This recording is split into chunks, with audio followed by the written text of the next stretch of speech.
Hello again, everybody. This is going to be Jund League number 41, and I'm playing a very similar list compared to the one that I did last video.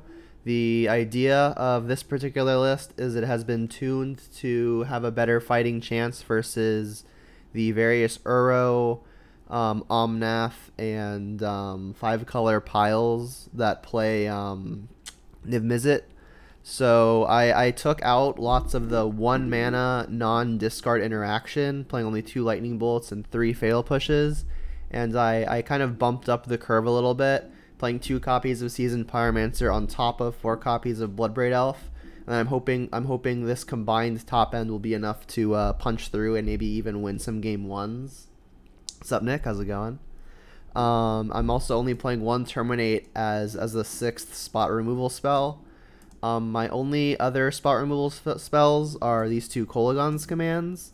They're a little bit more expensive and don't catch as many creatures as the other removal spells, but I'm hoping that the Return a Creature mode becomes extra relevant when I'm playing powerful things to be bringing back, like Seasoned Pyromancer and like Bloodbraid Elf.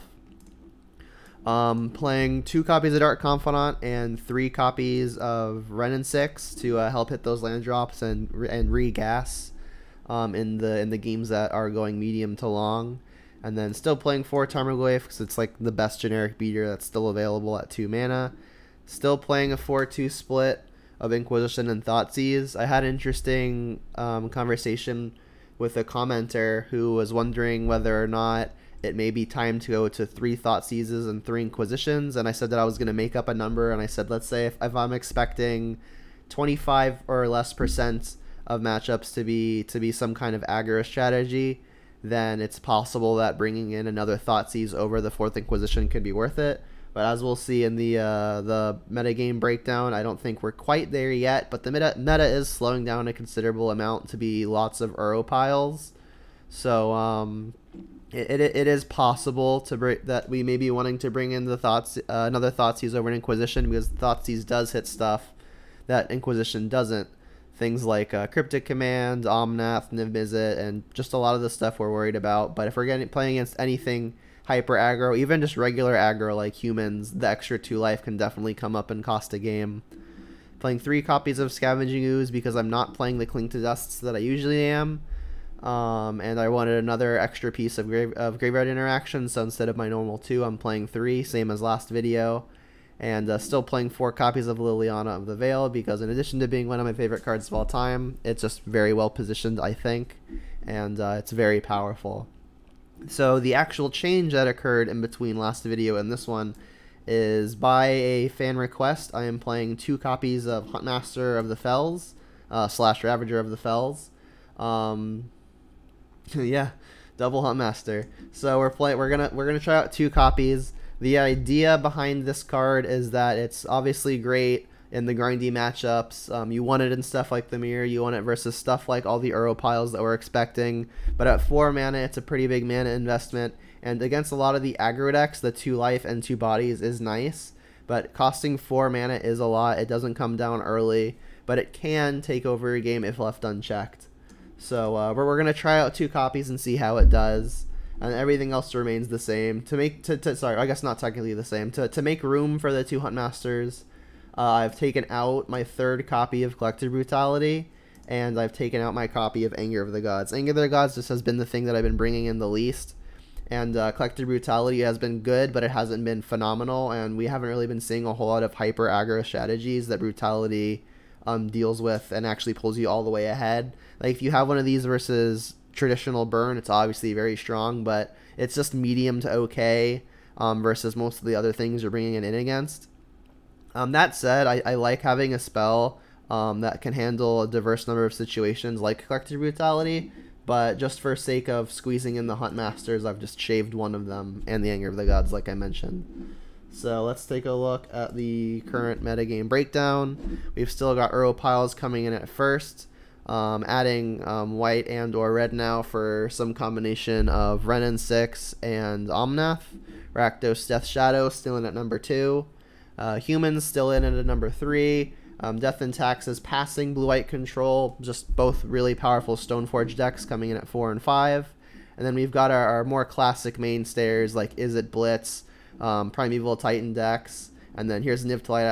I've been clumping this Nivtalite deck in with this other Europile deck, just categorically. And then we've got more Titan decks, even some of the newer combo decks like Oops All Spells.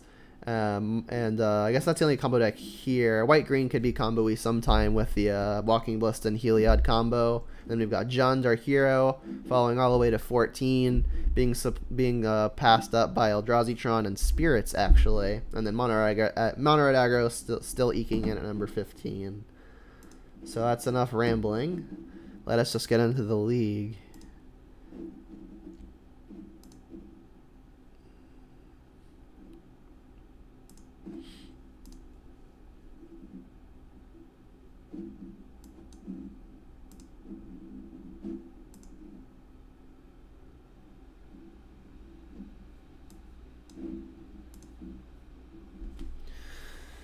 My day's been alright, Nick. Nothing too exciting. Was at the vet earlier. Nothing major, just a checkup. So that's as exciting as as days get when most things are in quarantine. So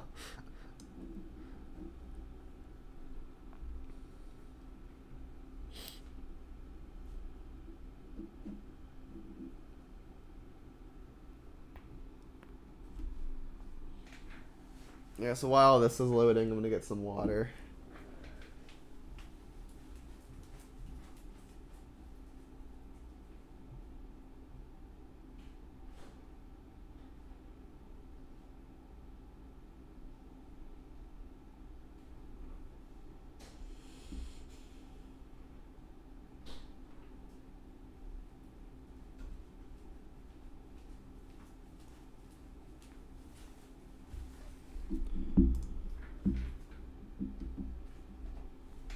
You got your license? That's sweet. We won the die roll. We're already ahead. Yeah, sounds good. So I guess I'll just get a Blood Cryptid on turn 1. I'll shock it, play the Inquisition. I could fetch for a basic Swamp, and then try to get the Bob into play as painlessly as possible.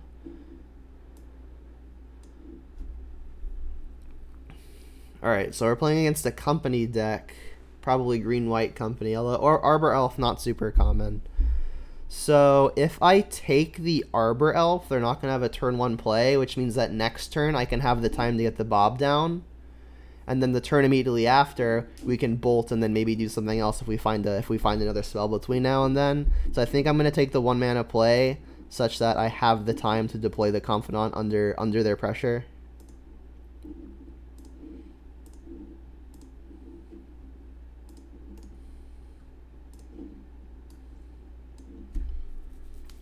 Bloodbraid, not bad.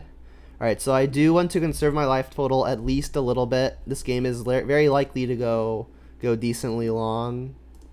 So I'll get a basic forest here and get the Dark Confidant down. Excellent place for Dark Confidant on the play versus probably a combo deck. I mean, we haven't seen any combo pieces, but company might imply that they're playing some shenanigans. Alright, so we're gonna bolt this for sure.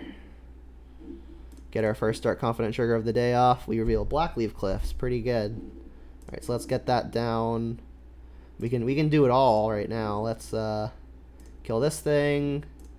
Play this thing. Get back this thing. Jam for 2.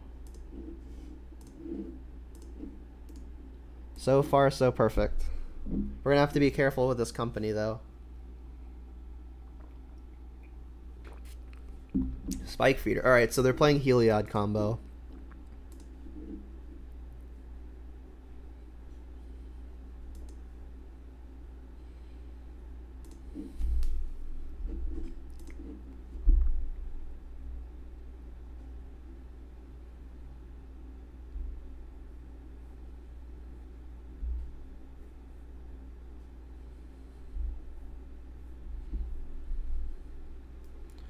Alright, so if they have the Heliod, we could just die because that'll go infinite life with Spike Feeder.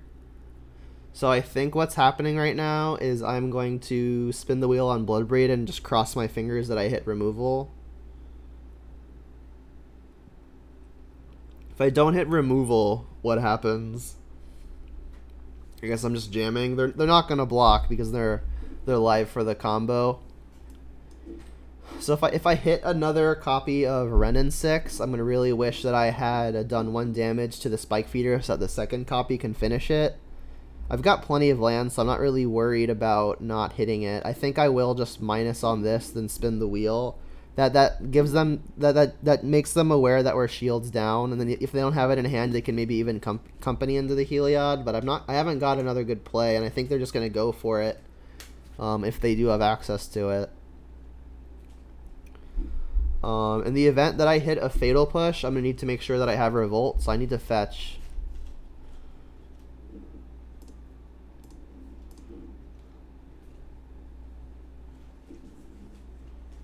And this is the one they know about. Let's get a Swamp. I mean, there's a consideration to start stacking up on green, but I've got more ways to get it.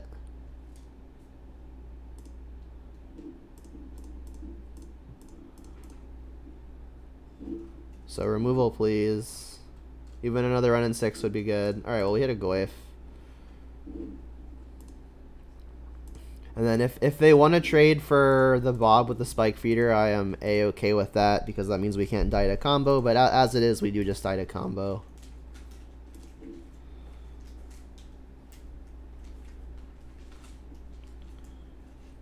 Company. Alright, so can they hit Heliod? If they don't hit Heliod, we've got a shot at killing them. Alright, they hit 2 good ones, though.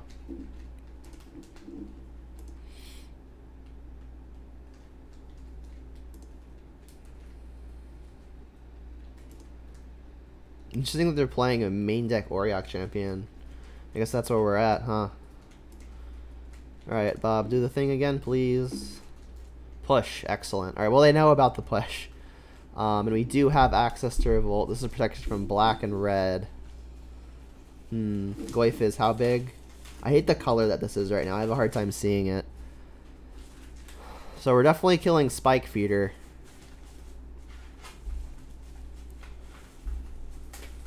I would love to get the Ravine down because it's an additional attacker next turn, but then we don't have Revolt for the Spike Feeder. So I think what's happening here is I'm going to buy back Verdant Catacombs, sacrifice it, Fatal Push the Spike Feeder, to which they'll gain 4 life probably. And then I can attack with the Goyf and the Bloodbraid. I guess Bloodbraid just gets blocked here. Alright, and then this can't actually kill anything. I mean, there's an argument to just playing the Bloodstained Mire, because if I don't activate this and they make a weird block, like if they put Ranger Captain in front of Dark Confidant, I can ping it dead, but if I attack with Bob, they're just going to block with their protection from Black Creature. Alright, so this looks like get back Verdant, fetch to enable Revolt, kill a Spike Feeder, attack with Goyf and Bloodbraid. Yeah.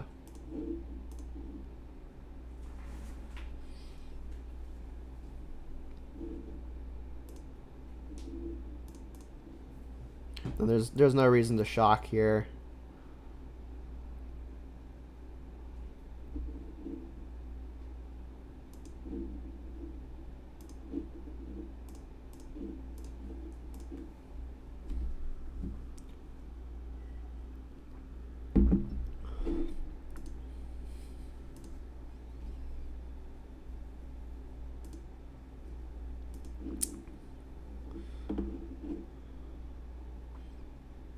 Alright, so I'll attack with Bloodbraid. I know they can just put the Auriok champion in front of it, but that means they're not trading with the Ranger.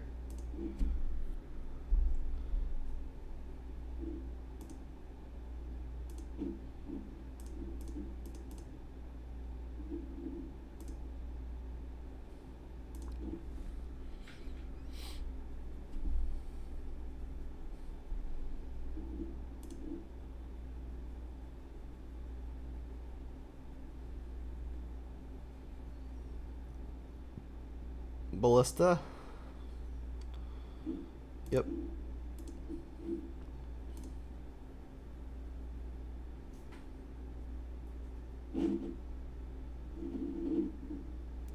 Makes sense to me. Alright, so we know about a canopy, and that's it. We can use the Wrenn and 6 to get the Walking Ballista out of the way, which is probably what's happening. Another land, unfortunate, clearly.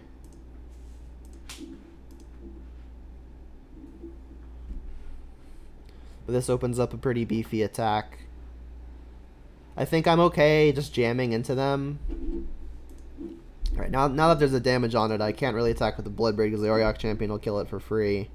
So this looks like an attack with 2 Tarmogoyfs and then play a Ravine.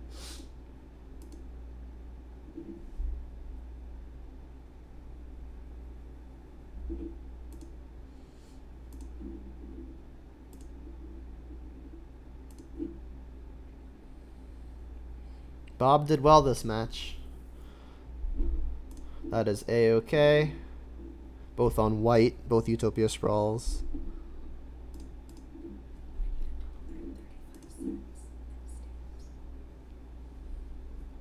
We win. Cool. So we got pretty lucky that they bricked on the Heliod. Could have very easily lost that game. I'm assuming they're playing some number of Eldamri's calls, so Ashiok is going to be good in that instance. They don't necessarily have a whole lot of graveyard things happening. Definitely want this extra copy of Fatal Push, and even Brutality is probably good. Takes the Eldamri's calls, takes the Collected Companies, and then is also just a removal spell. I don't know that they're playing a whole lot of graveyard stuff, so maybe Spellbomb is good.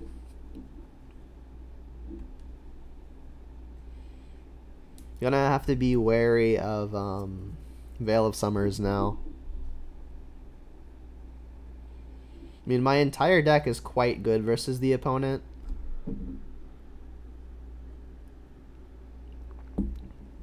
Like, I don't really want to cut any of this 1 mana interaction. Dark Confidant is really good to keep the ball rolling. Goyf is going to be the biggest thing I have access to. Wrenn and 6 is phenomenal. It kills their stuff and buys back land so I can hit my top end. Liliana, absolutely insane.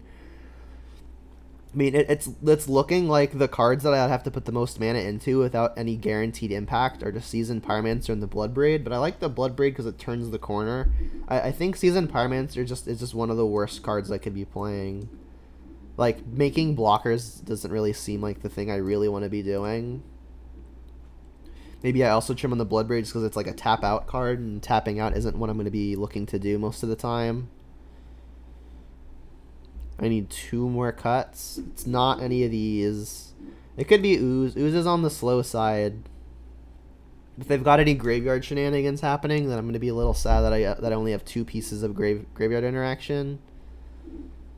I could also see taking out a Kolaghan's Command. It doesn't kill a whole lot, and it's a 3 mana removal spell, which is my most expensive one. I don't expect the opponent to be very removal heavy either. And if they do, it's probably Path, so like the buy a back creature mode may not be super relevant. I could see this being good. Let's give it a go. They're playing Utopia Sprawl, so it's even maybe worth it to play Cleansing Wildfire, but that seems a little cute. Especially on the draw. Well, this is a hand. They kept the 7. We don't have any way to interact until turn 3, but Liliana is one of the better ways to interact. We've got turn 2 Bob. I'm going to keep and really hope I can draw something to do on my first turn. Them not having an accelerant is nice. That was a good one. Alright, so let's get the Ravine down now while nothing is happening. And then depending on what they do, we'll determine whether or not we want to play Bob. Like, if they play an X1, then we'll just run in 6, ping it off. But if they don't play a creature, I'm just going to slam a Bob here. Get some pressure in play. It was really good last game. It's probably going to be really good this game, too. Do they play Rest in Peace sideboard? I honestly don't know. I don't think they've got a whole lot of graveyard synergy, so it's pretty possible that it's a good card for them. Right, so the opponent pretty clearly leaving up a Collected Company here. Yikes, that's a lot of lands. Alright, well, we revealed a Mire, so let's play that. I can Liliana issue, though, is that Liliana is going to be getting attacked down, so I won't be able to use it as removal. I mean, I should probably at least play one of them so I can get the second one down next turn. I mean, they're going to company almost no matter what here. I'm not going to attack into it. If I attack into it, then I could Liliana Edict and actually be able to kill something. That doesn't seem super great. I think I'm just going to Liliana plus. And then see what happens. I mean, it's not 100% that they have a company, but it's looking pretty likely.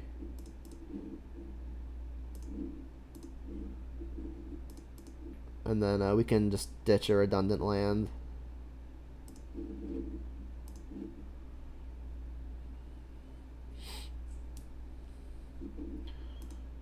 Interesting that they didn't Utopia Sprawl. They would still have 4 mana. Unless they just didn't want to put 2 Sprawls on a basic forest.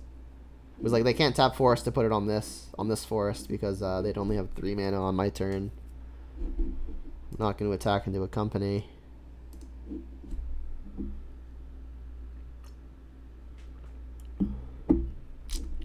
Ding.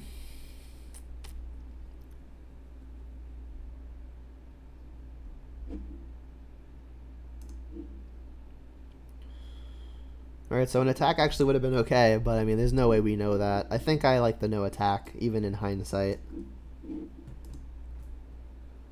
Things get lots of counters, yep. Yep.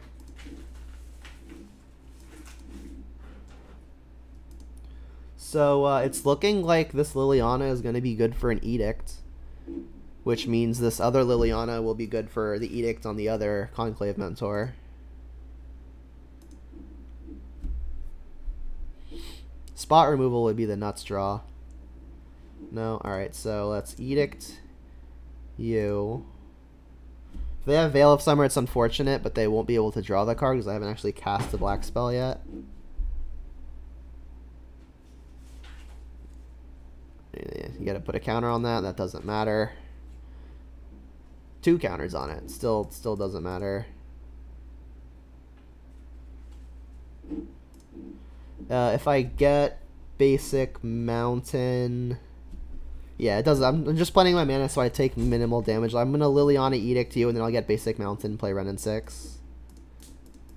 I could plus to get the last card out of their hand, but I think getting their creature out of play is pretty ideal. They have a Veil now. Okay. I mean, they could have saved their other creature too.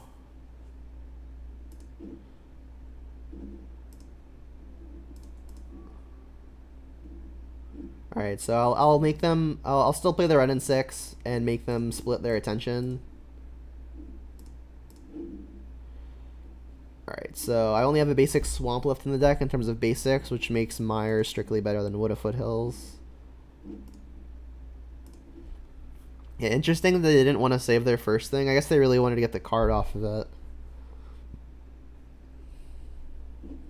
Oh, they drew the infinite, right? Alright, and then that puts... Alright, so they're infinite life. We can't win. That Veil of Summer was brutal.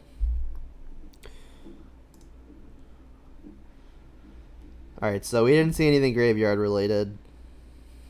On the play, I almost like bringing in the Cleansing Wildfire, just because they do have the Utopia Sprawl, and it could be good there. I could take out my oozes. This leaves me soft to graveyard stuff, like if I had anything related to persist happening. But I don't think they do. And like Nick said, they may even have Rest in Peace. I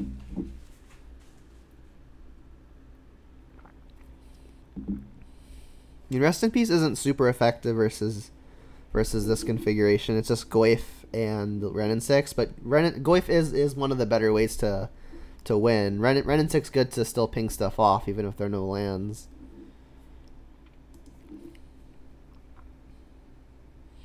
So I'm going to concede the graveyard battle, and then see if I can just beat the onboards. Let's go first. I think I'm going to keep. It's missing pressure, but that's about the only thing.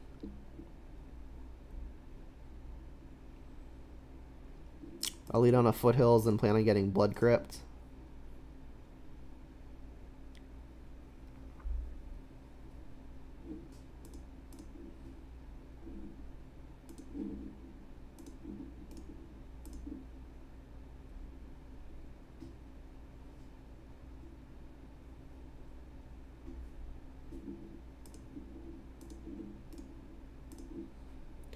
Alright, so we're officially scared of Veil of Summer.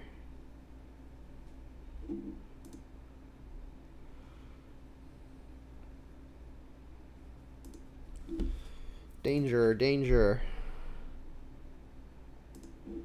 So now we can't really even Liliana, because we could just die if they have the Spike Feeder.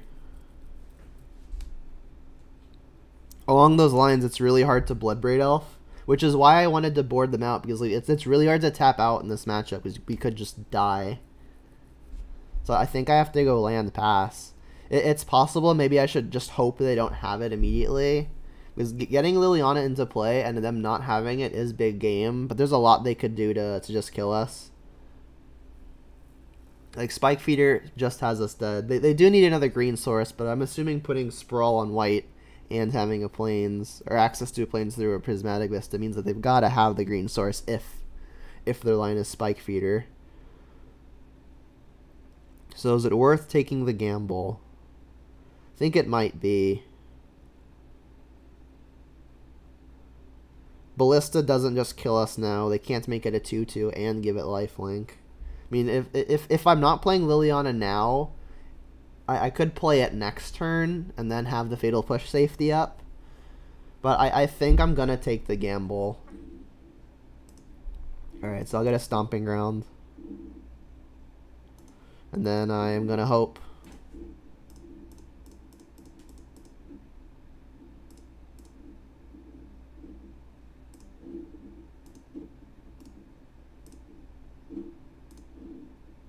Bail off me, you won't.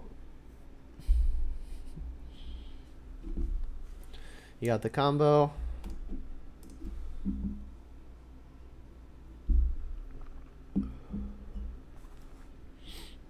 Just gonna company main phase C to hit it.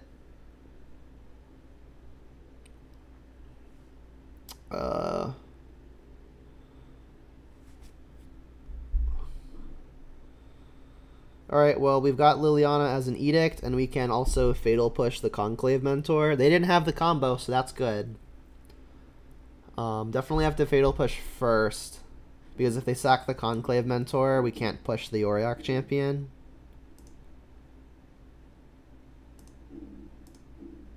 And Veil of Summer is currently down.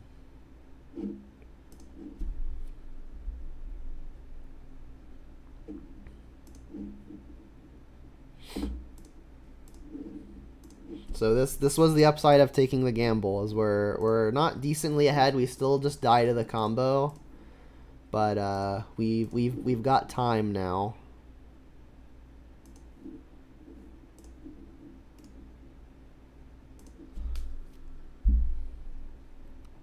And then we just have to hope they don't draw the combo, basically.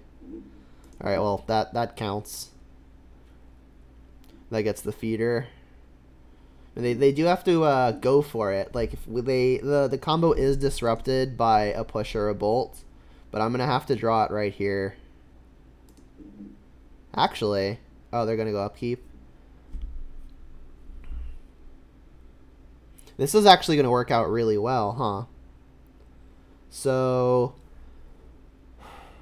I can Renin 6, deal 1 damage to the Spike Feeder, and then Edict them, and what that will do is they won't be able to go for it,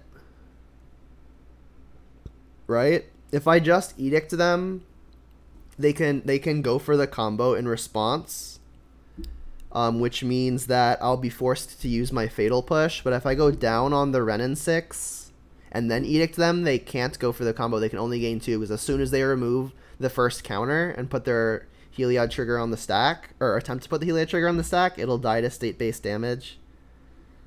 So, I mean, if I ping this in response, they could also just go for the combo, because they'll see that's what I'm trying to do. But if that's the line, then I'll still have my... If that's what happens, I'll still have my Liliana on 2, and I can plus and get the last card out of their hand. So I think that's the line. I am going to minus targeting Spike Feeder, and then if they allow this to resolve, I'll Edict. If they don't allow it to resolve, I will fetch. I'll get the basic, and then I'll cast this targeting that, making sure to have the Revolt, and then now I can just plus the Liliana and get their last card, and then I still have the Edict available. And now I even get to Bloodbraid as well, so this is going to work out well. Again, we do just die to combo still, so I'm going to have to get mildly lucky.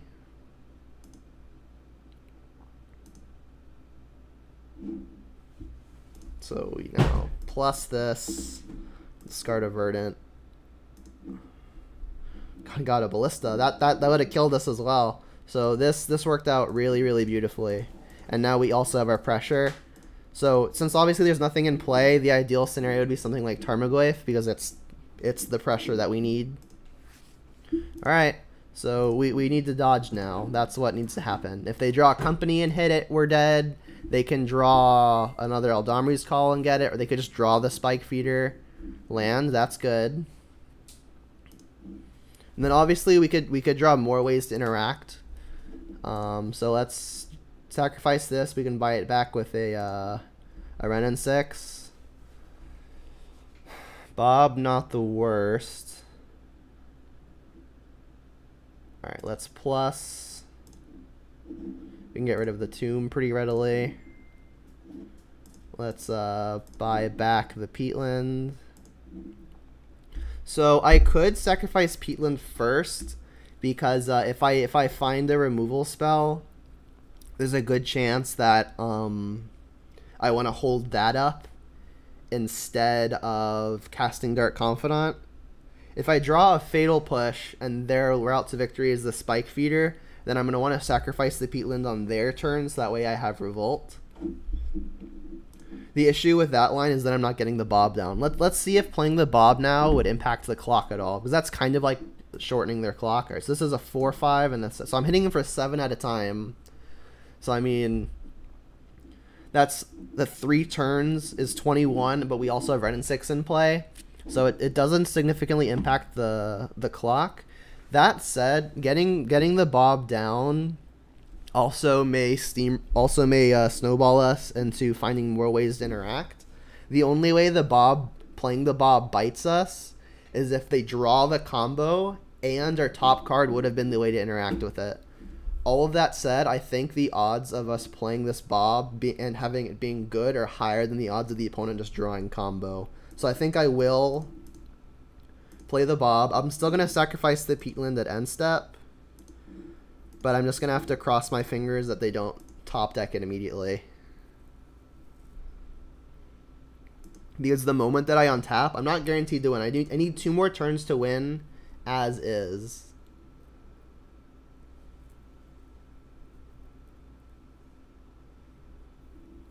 That's an interesting one. That also makes me happy that I played the Bob just to diversify threats.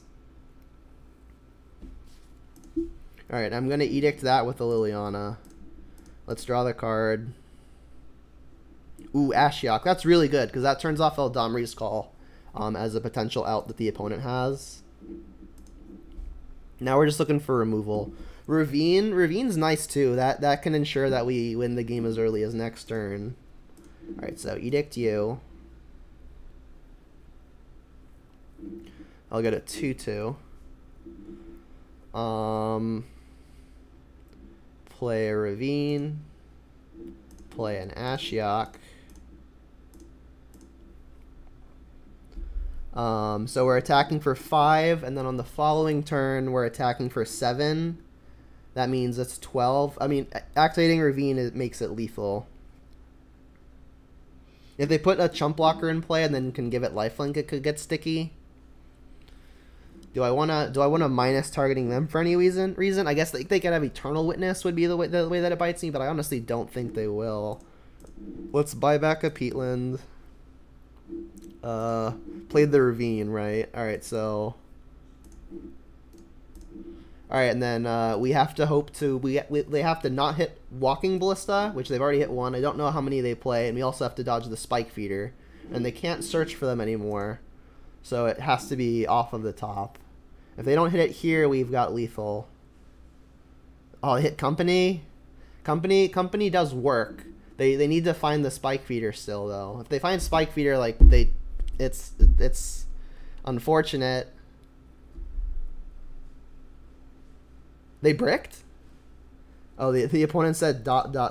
in the chat. So we win.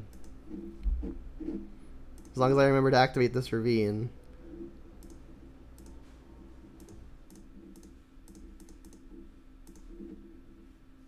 So yeah, I mean, playing that Liliana the turn that we did and plussing it, I think was the reason we were able to win this game.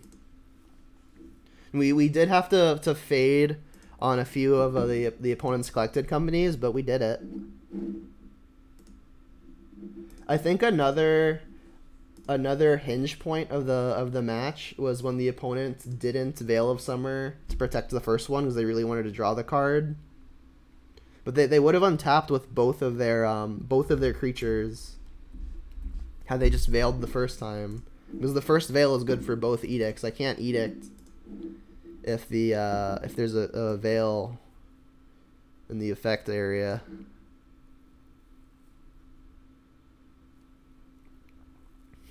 I did it. Thanks, Nick.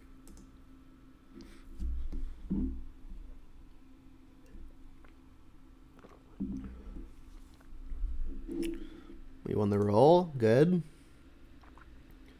Yeah, it sounds fine. It's a strange one. Opponent says good luck, have fun. You too.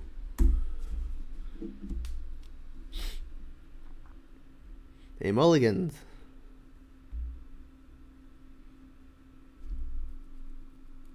So yeah, no like great way to interact early, but Liliana's a way to do it.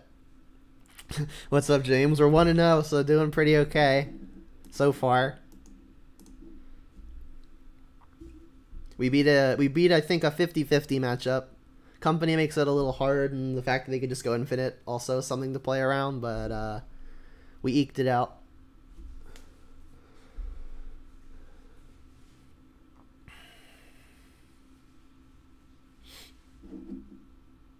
Oh man.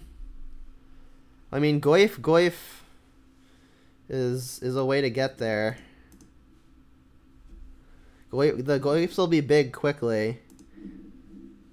If they don't have Tron on 3, there's a chance 2 Tarmogoyfs will be big enough to get there, but map on 1 makes it unlikely. Well, I'm playing against Tron, so it's looking unlikely. Alright, let's get the first Tarmogoyf down.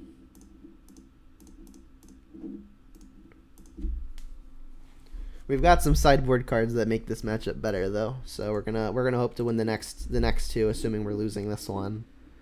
Oh, Eldrazi Tron. All right, so it's actually looking better. So knowing it's Eldrazi Tron. Oh, you lost to humans. I mean, it happens. Sometimes they just have it. So I'm happier that this is Eldrazi Tron.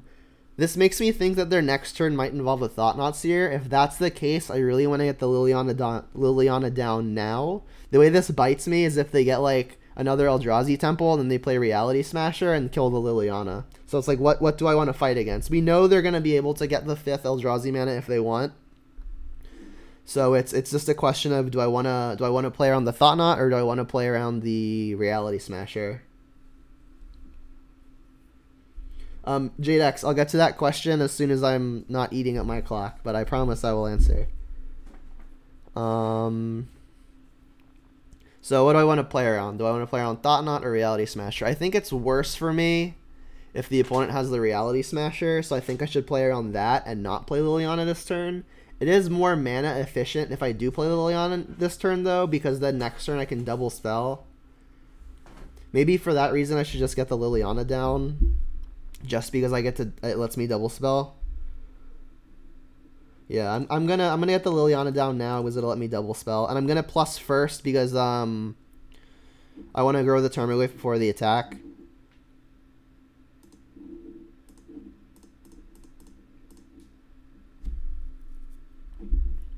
Then as soon as I pass, I'll get to the long question in chat.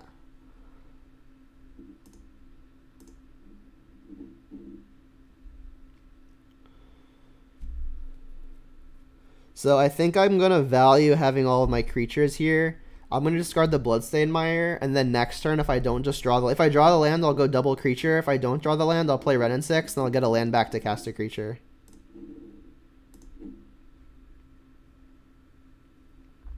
Yeah, I mean, Liliana could just die, but the issue is if they have Thought-Knot Seer and then they take the Liliana, I have no good way to get rid of their creatures. So, like I was saying, like it's a matter of, do I want to play around Liliana or do I want to play around Reality Smasher? And then the upside of being able to double spell next turn is what made me want to play the Liliana now. Alright, so the big question is, do I think Carnage Tyrant would be okay out of the sideboard as they are slow decks? Only 1 of 2 answers in the 75. I don't think 6 mana is going to be close to good enough. It just costs a lot of mana. Like, very often, you're not even going to get to your 6th land.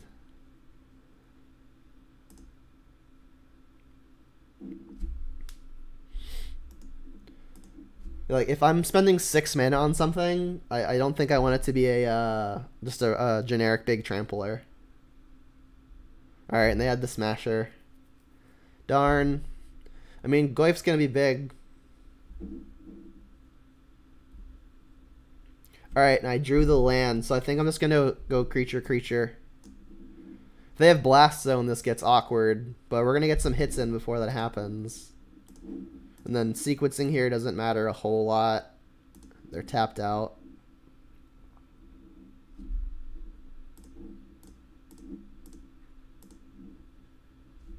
Then I'll smack here for 4. Or is it 5 by now? I don't know. Might be 5. No, it's still 4. Artifact, creature, planeswalker, land.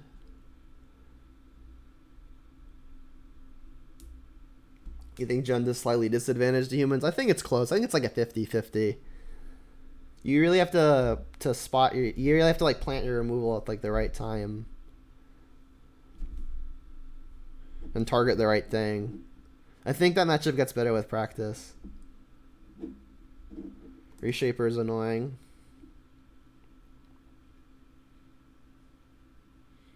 You know what's more annoying than 1 Reshaper? 2 Reshapers. Be interesting to see if they attack here. They do. I could double block and trade off. Probably a Tarmogoyf. I think I actually do want to trade off a Tarmogoyf because assuming they leave the ooze alive, I get to actually start eating stuff with the ooze and growing it. Like if I eat a creature now, I'm shrinking the Goyfs. If they kill the ooze, that's also fine with me. I would rather keep the Tarmogoyf.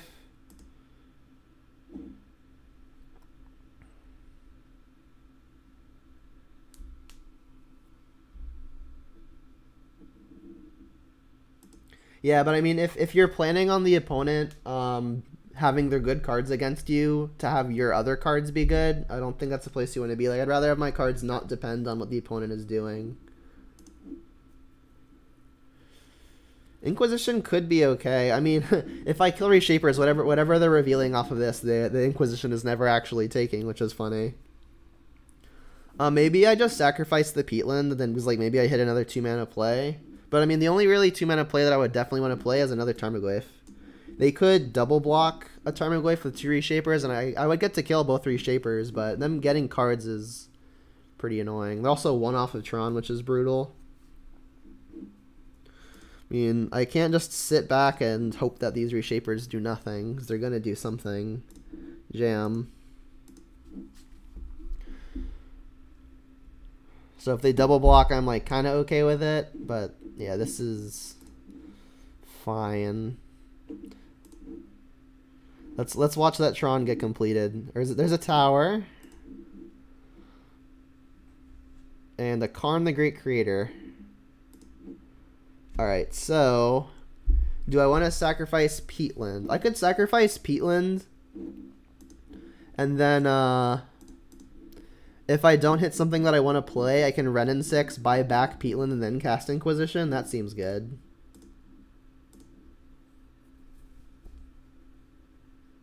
Like, if I draw a Tarmogoyf for something here, I'll slam that. Liliana's a good one, though. Liliana's good. And then it's very unlikely this Inquisition actually gets to hit something. But in the event it does, I'll be happy.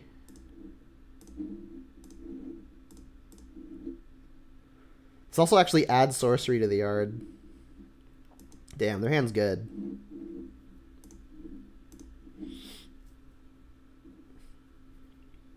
Well, if they smasher me, I'll be able to Liliana it. So they've got 4, 5, 6, 7, 8 Eldrazi mana. So they can't actually play both Eldrazi. That's good.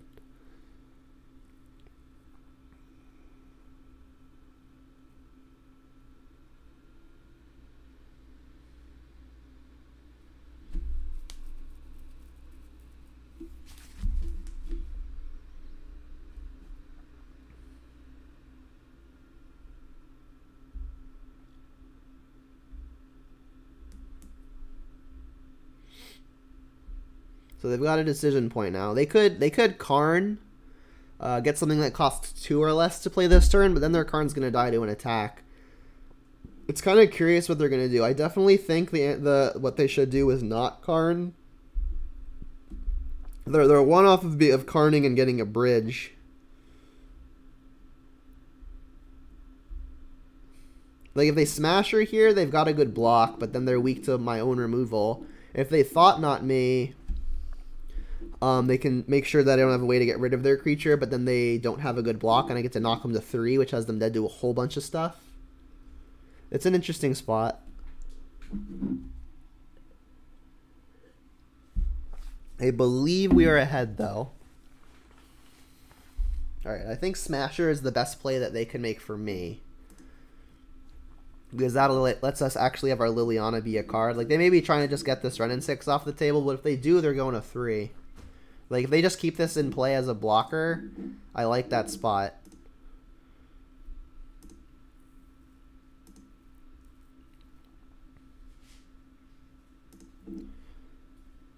Ooh, Fatal Push is nice. So we can actually combo the Fatal Push with a Revolt next turn as a way to get rid of the Thought Knots here. I mean, if they play Thought Knot, it doesn't matter. Because they'll be taking it out of our hand. So let's play Liliana. Get rid of their Reality Smasher. Like, I could just plus, but they're just gonna discard the Thought Knot, and I like the way I'm losing now is if they're able to bridge me, I think I'm just gonna kill their stuff.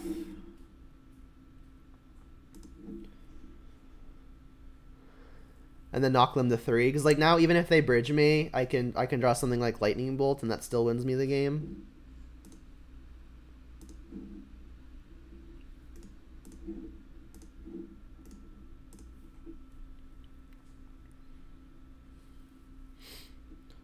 So now, if they draw a land, they can Karn plus Bridge. If they don't draw a land, they can Karn get a 2. I don't think Karn for a 2 is good to be good enough. Alright, there's the land. Ooh, it's Scavenger Grounds? That can make our Glyphs 0/0s. That's funny. Alright, so I mean, I would Karn for Bridge here. They're doing that? Okay. I mean, we're still going to be able to power up our Glyphs between the Liliana discard, this Fatal Push, and the Peatland if I sacrifice it. Are they going to like a Tormod script here? Yeah, I'm not sure about that timing. I'm interested to see what they're getting for 0. I mean, if they could get something that doesn't cost 0, but then they're not playing it this turn. I mean, I've got them dead. Hey, okay, so they're dead. Yeah, that line I think was a little strange. Yeah, because we get to refill the yard with the Liliana. Alright, so we have to, if we want to guarantee that we kill them here, I guess we know their hands. So they're definitely discarding a creature, so it actually just doesn't matter what I discard.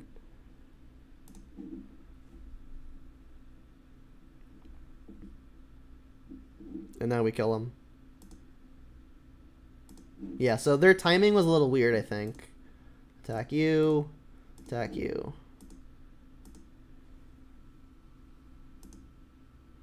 So yeah, had they popped Scavenger Grounds on my attack, I would have actually been hitting for 0. I mean, I could sacrifice Peatland at instant speed after their Scavenger Grounds resolves, so I would still be hitting for at least a little bit. Alright, I like the Cleansing Wildfire. I don't think I'm bringing in Damping Sphere. It hurts me a lot, but it doesn't hurt me a lot. Like, it's awkward with the Blood Braids, but it also doesn't hurt them a lot. Like, they don't actually need, like, the full Tron to be good. To be good. So, I think I like the Lightning Bolts to finish off Karns and get rid of the smaller stuff. Fatal Push only kills Reshaper and Thought Knot. I think I'm probably fine not bringing in the 4th. Huntmaster could be good. It's large, but I mean, having a 6-card top end makes me a little nervous.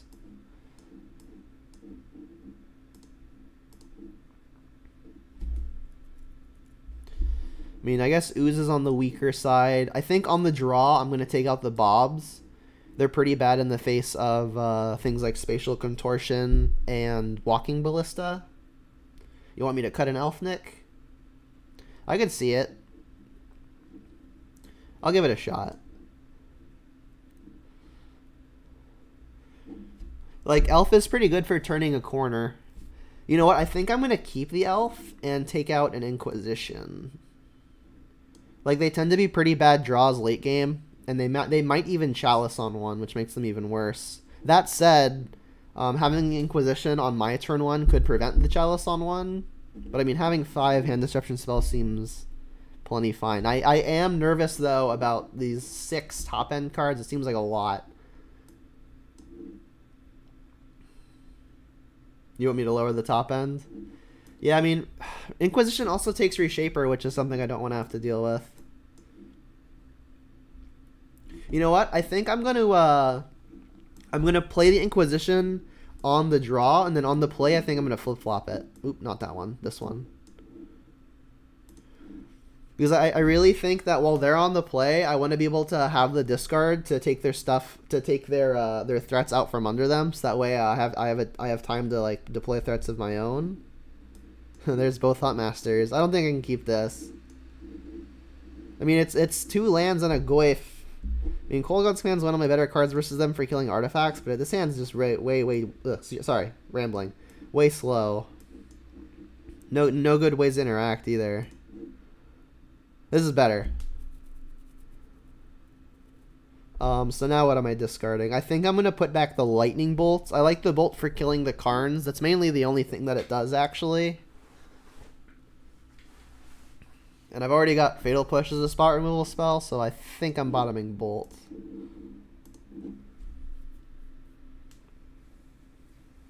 You know how much you like Seasoned Pyromancer in the build? Well, I mean, the idea is just that I want stuff that's good versus the Uro stuff, and Seasoned Pyromancer is a good way to slow down.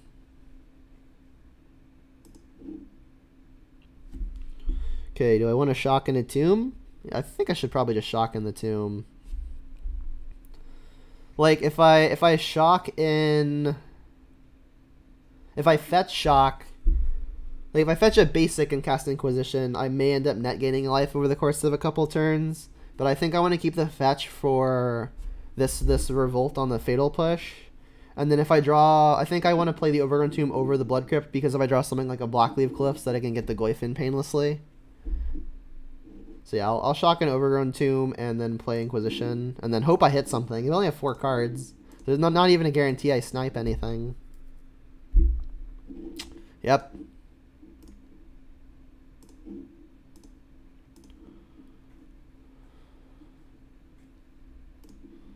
Oof.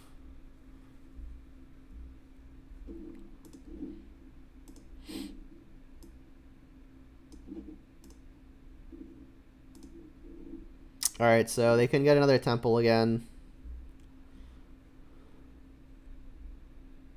There's the Pyromancer. So if they Thought Knot me, I'm going to really want this Fatal Push to be able to kill it.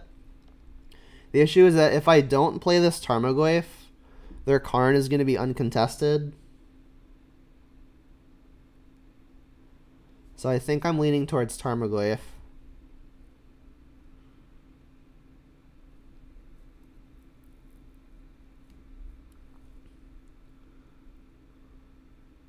Yeah, so this is rough. So like if I play the Tarmogoyf, I can pressure their Karn, but if I play the Tarmogoyf, they're probably gonna take my Fatal Push with the Thought Knot, and then I don't have an answer to it, and then their Thought Knot is just gonna be a wall to the Karn anyway. It's rough, but I think I want to hold up the Fatal Push. The issue, though, is that if they play the Karn instead of the Thought Knot Seer, I've done nothing with my entire turn. I think based on that, I'm going to play the Goyf. And then hope they don't take a Fatal Push if their plan is to Thought Knot me. You wonder if Almnath will be banned? It's possible. I don't think it's been impressive enough to where it's quite at that point yet. I mean, the fact that the Uro deck mana is already so good, and then it's pretty easy to just add another color for another generically powerful card is worrisome, but I don't know that it's quite there yet. They're going for Tron. Yep.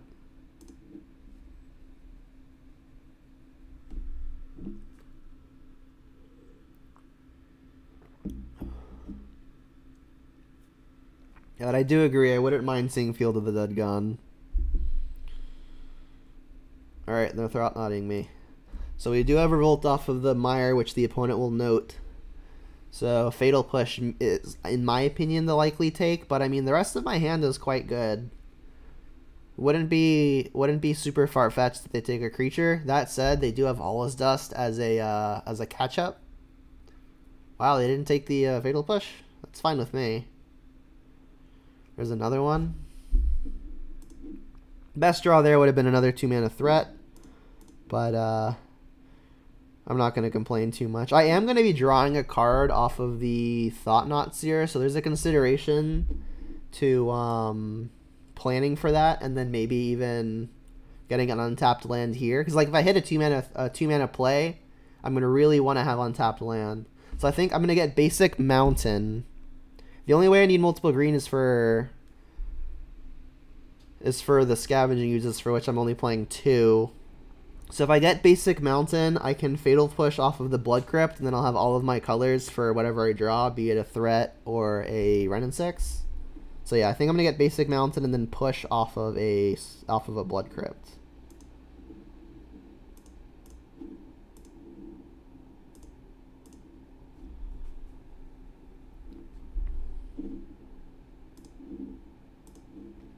Goyf? Nope. Alright, well, let's just hit him. I mean, that's a fetch land that lets us cast Huntmaster as early as next turn, and it also, if we need it to, enables the Revolt for our second Fatal Push. Goyf is chonky. So we've got a threat in play to pressure their Karn, which is nice. So they can't just Karn and expect it to be good. They could Karn in like Tormod's Crypt to maybe shrink the Goyf, but that doesn't actually take care of both yards, so this is fine. Map. Alright. I mean, they could get another... they can get the other Tron land, I guess, is the motivation here. So I'm going to have to be wary of Allah's Dust. There's the Tower of Power. So maybe I don't even play the Huntmaster, because it's just going to be a gain 2 in the face of Allah's Dust. What I wouldn't mind is a Bloodbraid. There it is. Because like Bloodbraid at a minimum is 3 points of haste damage. I mean, that said, onus is kind of on them to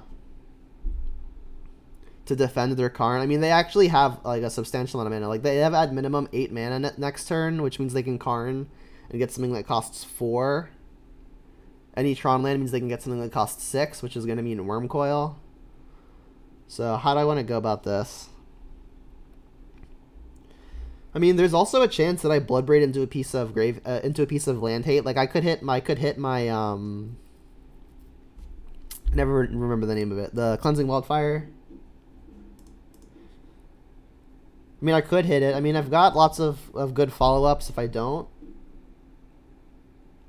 Yeah, that's what I was just saying, Nick. Yeah, I think I'm going to go for it. I'll get Basic Forest. My colors are already pretty perfect. If I draw like Liliana, I won't be able to have Liliana and Fatal Push the same turn. But the odds of that being relevant are pretty low. I think I'm okay getting second green here. So I like that this counts for some haste damage. And then like we have the high upside of just hitting something good. Liliana's fine. I mean, that's going to get all those dusted as well. And then I'll discard the Fatal Push now. I mean, if they discard the Walker or the All is Dust, Gwaif grows. I mean, they've got 4 cards. I doubt they discard one of those. That's like their catch-up and their way to win. But yeah, Cleansing Wildfire would have been the nuts. There's 2 of those. Discard Blast Zone.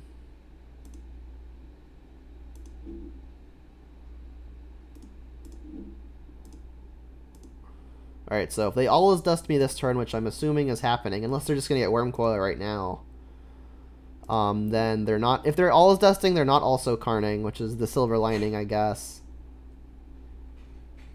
That maybe even would have been a reason to actually cast the Huntmaster instead of the Bloodbraid, because then the Bloodbraid could have come down after the All is Dust. Yeah, that was a mistake. Because now they're going to Karn, and like they're going to minus it, and then I could have used the Bloodbraid to attack down the Karn.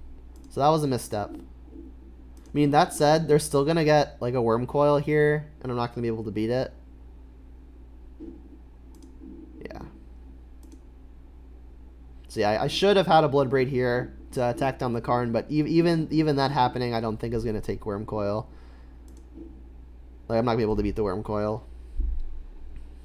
So yeah, I don't even think I'm going to show them that I brought in the Huntmaster. I'll just scoop it up.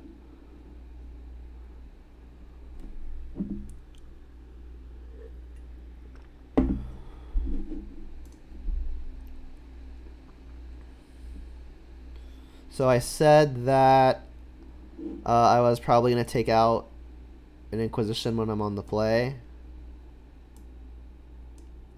And then bring back in the other Bloodbraid. It still is a lot of top end, which makes me nervous. But I mean, these are my better top decks. So there you go. I don't think Ashiok is going to be strong enough. Like, it only stops map, really. Like the Expedition map. They don't really search a whole lot. Let's see the hand of all 4s. I mean, 2 Goyfs, that's how we won the first game. No potent sideboard card, but we've got a Bolt. To hopefully swing a race. I mean, I'm just going to go Goyf, Ooze, and then see and go from there. You don't like Huntmaster in the matchup? I mean, it's 2 bodies, 2 life. It's not phenomenal, but in what is essentially, I think, a mid-range matchup, Huntmaster is rarely terrible unless it's just rotting in your hand. The opponent has mulliganed.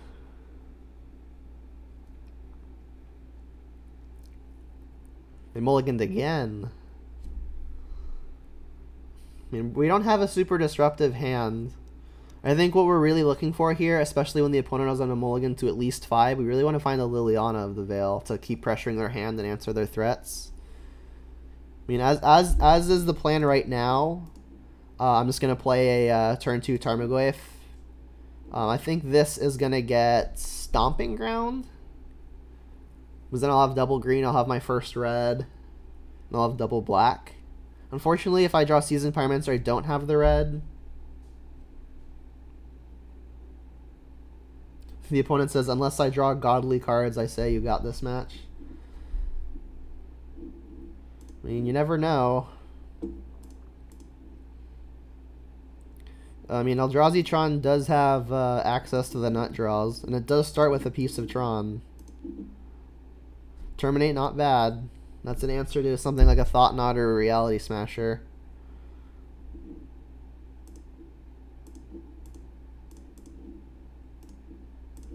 No dismember, please. Even Spatial Contortion does it here, funny enough. So the plan next turn... Ooh. I was gonna say the plan next turn, probably just play another Tarmogoyf. I mean, they're not able to tick up Blast Zone this turn, so like next turn they could tick up Blast Zone. And then the turn after that, they'd have to actually pop it. Maybe I just deploy Ooze. I mean, I think if I'm bolting them, I should probably do it now, because that adds a type for the Tarmogoyf and hits them for another point.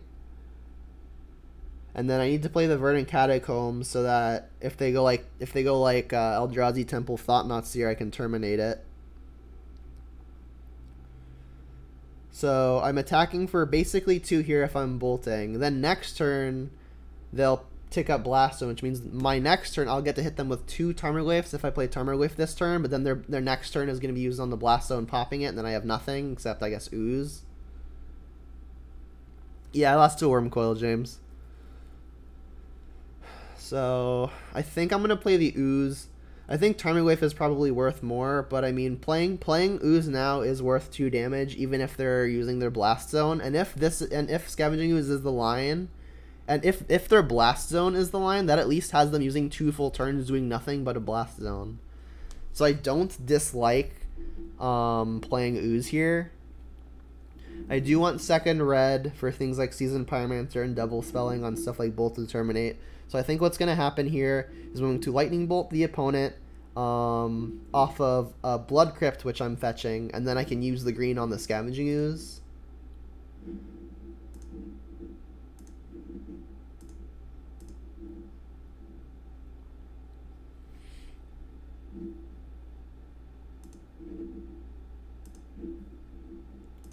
Bolt target you, grow a Tarmogoyf.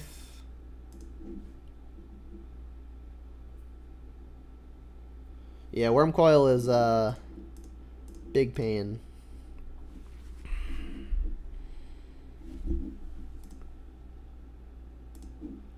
So again, if they use 2 full turns, sweeping my 2-drops with the Blast Zone, that's a full turn's worth of attacking that I'm getting in, and 2 full turns that they're not doing anything. And then even if that is their line, I've got another Tarmogoyf and a Terminate, which as decent follow-up plays. Alright, Cavern is fine.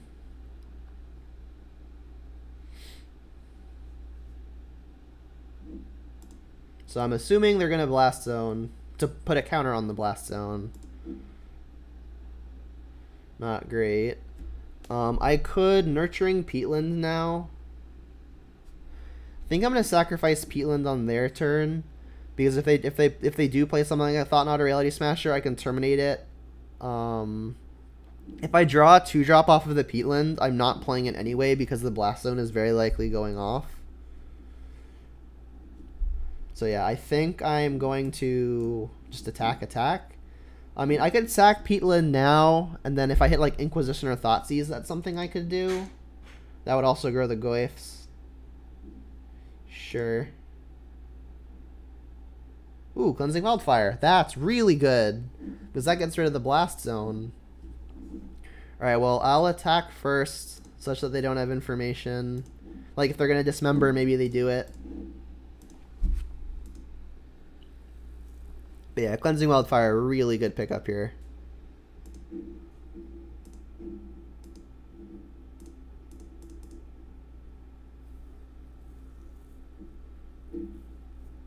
So I'm pretty happy I cracked it now. I was looking for Inquisition or Thoughtseize, but this also works beautifully. Opponent says ... Like our last opponent. We even drew a push. Not bad.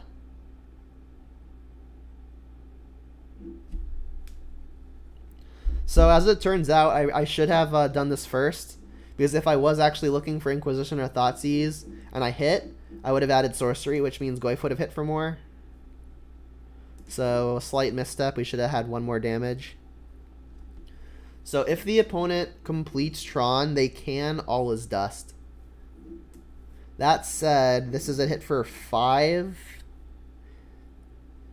Which actually has us one short of killing the opponent next turn if I don't play the other Tarmogoyf. Unless I can guarantee adding another type somehow. This is close. I mean, that's a... I mean, Tron into All Is Dust is going to be pretty brutal. I mean, so is Tron into something like Karn. I mean, they presumably don't have access to the Tron because, like, they played Blast Zone, but that could have been because they needed to play Blast Zone. But then they played Cavern of Souls. So I think Urza's Mine was their draw. They would have to have the nutty payoff and top deck the Tron land, which I think is worth getting the other Goyf into play. And again, I wouldn't actually have had to have committed this Tarmogoyf if I did this last turn, so that's on me. Let's go to attack.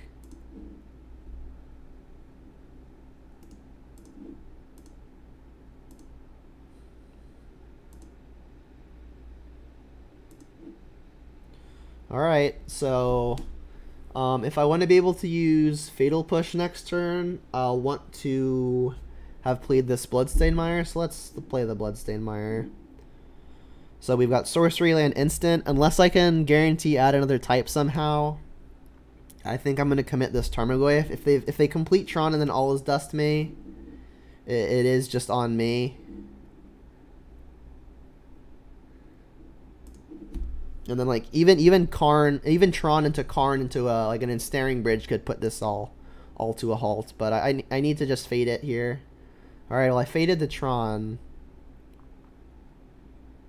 Thought not. All right, so they are dead.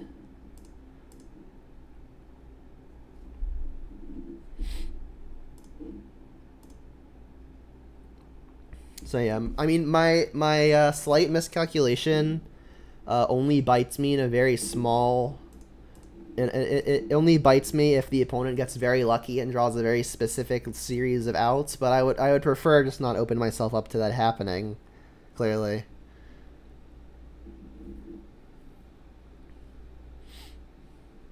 Yeah, this sequencing didn't really matter between Fatal Push and Terminate. As long as we have any answer, they're dead on board. Opponent says, yeet, all caps.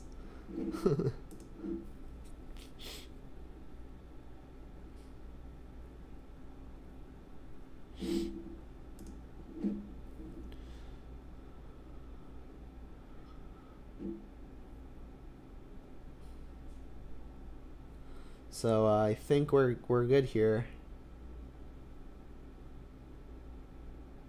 The opponent says, want to like skip your next IDK? 3 combat steps?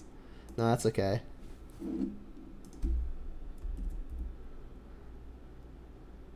I'll say no thanks.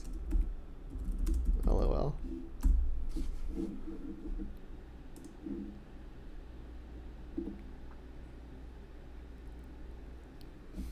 Yeah, this opponent was fun.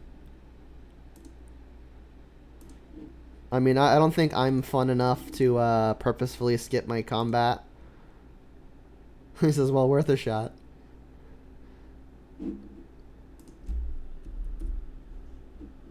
Alright, there we go.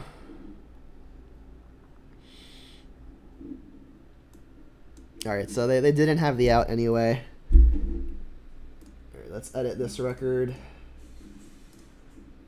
A crisp 2-0.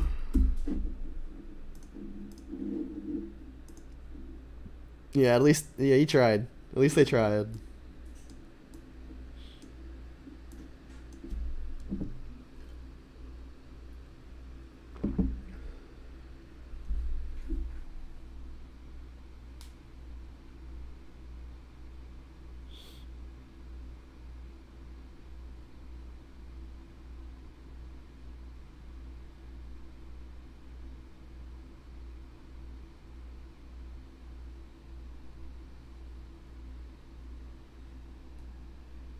I'm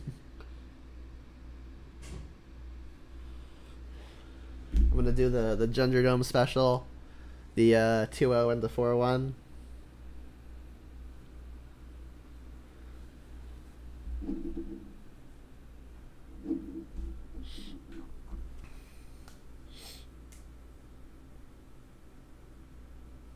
Get that karma out of here, yeah. This is true. If you chant for the unnamed record, you won't get it. But if you chant for the 4-1, you might get it. You might get the unnamed record, that is. Or 3 for 3 on die rolls, so pretty skillful. With a keeper again. The opponent revealed a Luris. All right, we don't have double black. But regardless, this hand should be pretty strong. His hand's good. We have very few bad draws. Like if the opponent doesn't deploy a creature here, we can deploy Tarmogoyf. Might be risky if the opponent is playing a red deck, and then maybe they could bolt the Luris. Sorry, not bolt the Tarmogoyf. So we'll have to be wary of that. Maybe we don't want to deploy it immediately. And alas, it is red. I mean, if they just play a 1-drop, I'll bolt it. The Rift Bolt on Suspend. Interesting. Alright, that was a good draw. Despite Ravine only ever coming in tapped, I think I'm just going to go Overgrown Tomb tapped because that allows us to play a Liliana next turn off of a basic Swamp Fetch. So yeah, I'll Overgrown Tomb tapped, and then I'll Lightning Bolt whatever comes down the line. And we know that the opponent is not playing the Chandra's Incinerator version of the deck, given they are companioning Luris. So I don't have to be too afraid of that. Oh, I might have your subscription? That'd be sweet. No pressure to commit it, but I would appreciate.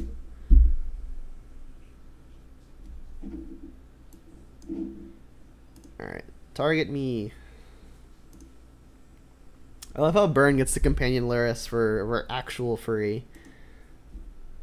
Would you be a founder? I don't know what... I know what a founder is. It's like one of the earlier subs. But I don't know like when the whole founder timeline ends. Alright, let's get the Liliana down. First 10? Yeah, you'd be founder. I think I have 5? Like 5 subs? I've got like 2 or 3 from people who met me out in the wild. My girlfriend uses her Prime. My brother got gifted a sub. And then I think that's it. So yeah, like 5 or 6-ish. Let's just ditch out the Liliana. Hey, you subscribed. Thanks. I appreciate it. You're a founder, officially. Alright. Liliana's really good to get down here nice and early.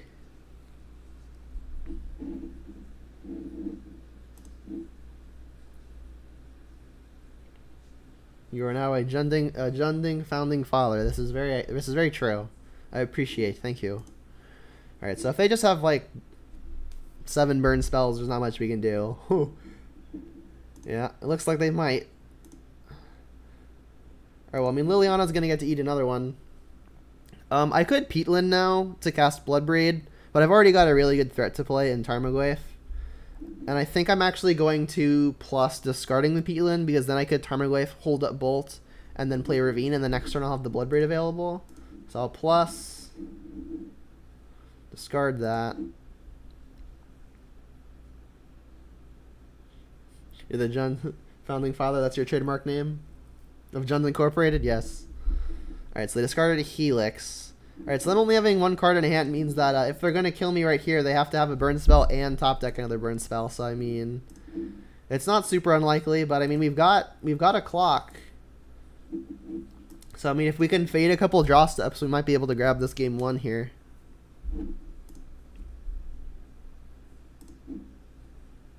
Alright, well, we're not casting that. Let's discard it.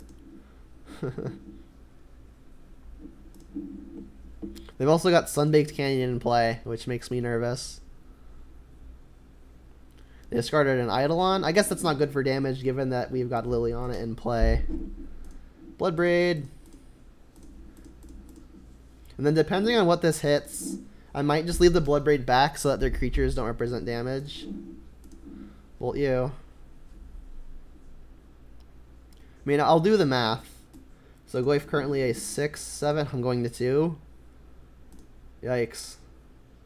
So yeah, I think I'm leaving Bloodbraid back because then I don't die to a Goblin Guide. I mean, this is putting them to 9 here, which means even if they put one creature in the way, I can bolt the creature, and then I do have an attack for exactly 9. So I need to dodge a burn spell off the top. You should have played the Eidolon. Yeah, I mean, playing the Eidolon means I have to use the Edict on the Liliana. It's kind of close. I mean, I actually think them playing the Eidolon, not playing the Eidolon was maybe even correct. Because, they wouldn't be able to play the Boros Charm. Like, the Boros Charm was definitely good for damage, whereas the Eidolon wasn't. They drew the guide. My no attack looks genius. Alright, so we get to grab game 1. Big brain, chat. Big brain. Watch me just, like, misclick through blocks anyway. Alright, so now we get to hit them for 6 with the Goyf, and then bolt their face. Right, this is a 6/7. Yeah, this works. Pew pew.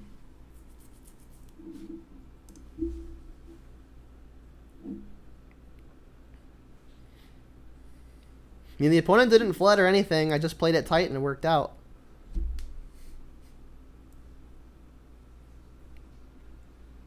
-6 first, just for the rub-ins, I guess.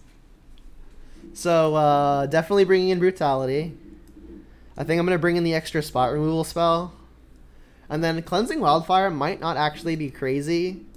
Because they don't play any white basics, so I might be able to take them off of a white source. I'll put it over here in the tentative pile. Let's take out Thoughtseize. Let's take out Dark Confidant. Yeah, Huntmaster, yummy, yummy. This has me needing to cut 3, assuming I'm bringing in Wildfire. I could see taking out the Terminate just because I'm already so saturated on ways to interact on the 1-mana slot, but I mean, having another is never the worst. I do like trimming on Ren and 6s. They don't really kill a whole lot, and then the kinds of games that Ren and 6 is conducive to are the ones that go long. And like paying a bunch of life to get to sack and regain a bunch of fetch lands doesn't seem like I want to be doing anyway. I think I'm going to trim on Bloodbraid for sure because I don't want my curve to be absolutely inverted. Yeah, Ren is not the greatest. I think I'll take out another Ren, which actually does have me playing the Cleansing Wildfire. I mean, I don't know that it's good in this matchup, but I'm interested to see. It's a test. Like, this seems fine. I'm not super happy about playing this Ren in 6, but outside of 6th 4-mana spell against the aggro deck, I'm not sure there's anything I'd want to bring it in for. So I'll play the 1.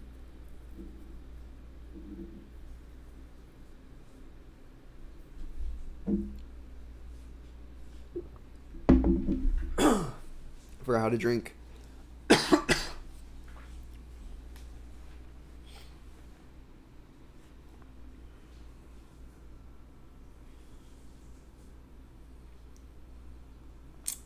Nick, redeem posture check. Only because you're a founding father, I'll let you redeem it. It chose to play first. That seems like an unfair advantage. This is a great hand. Holy moly. Inquisition Goyf into the Liliana, assuming no sideboard cards, is the nuts versus burn.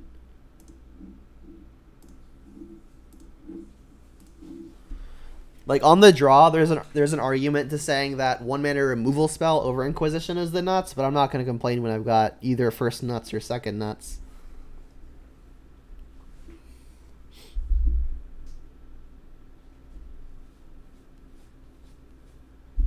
Can I remember to posture? I just did it. Yeah, it's the nuts, but I'm on the draw. If they've got the creature, then actual nuts is like a bolt or a push instead of the Inquisition. But if they don't have the 1-mana creature, then this is the nuts. Come on, just suspend the Rift Bolt. Damn it. I mean, Inquisition's still going to be plenty good. Oh, Bobble. I mean, I guess if they're playing Luris. Yeah, you can see my top card. Which is a Peatland. Not great. But let's do this. They've got a Path to Exile, a Goblin Guide, and a Skullcrack. As unfortunate as Path is, I think what I'm gonna do is I'm gonna hope that Liliana gets it before I want to play Goyf. It's gonna be really hard to justify not taking this Goblin Guide here, because while Liliana is an answer to the first creature, I don't have an answer to the second. Also, there's a chance, like, if they get basic mountain here, maybe I can take them off of white. But I think I'm gonna take the guide. Each creature, if I don't take a creature here, the second creature is very likely to equal more than a single burn spell. Like, it might be worth more than 3 or even 4 damage. So I think I have to take second creature. If I had another removal spell here, then I could think about taking either Path or Skullcrack. But without a second removal spell, I think I have to take creature.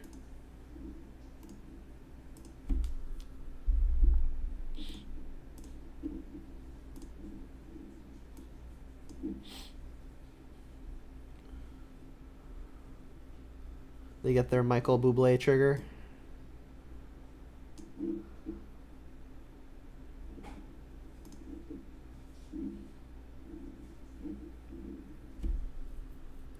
Alright, so now I can cast Tarmogoyf.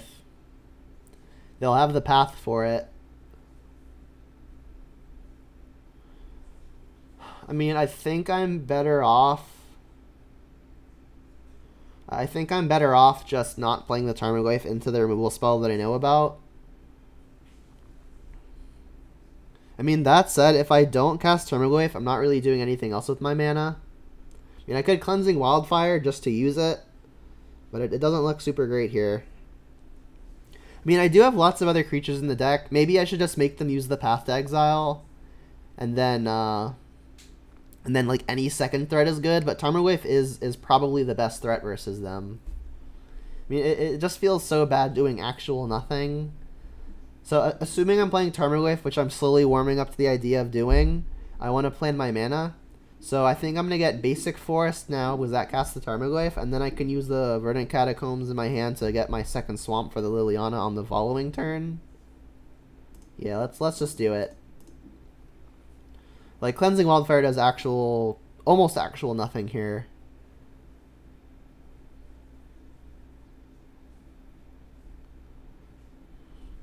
And, like, if they Path to Exile me now, at least it's not a Prowess trigger.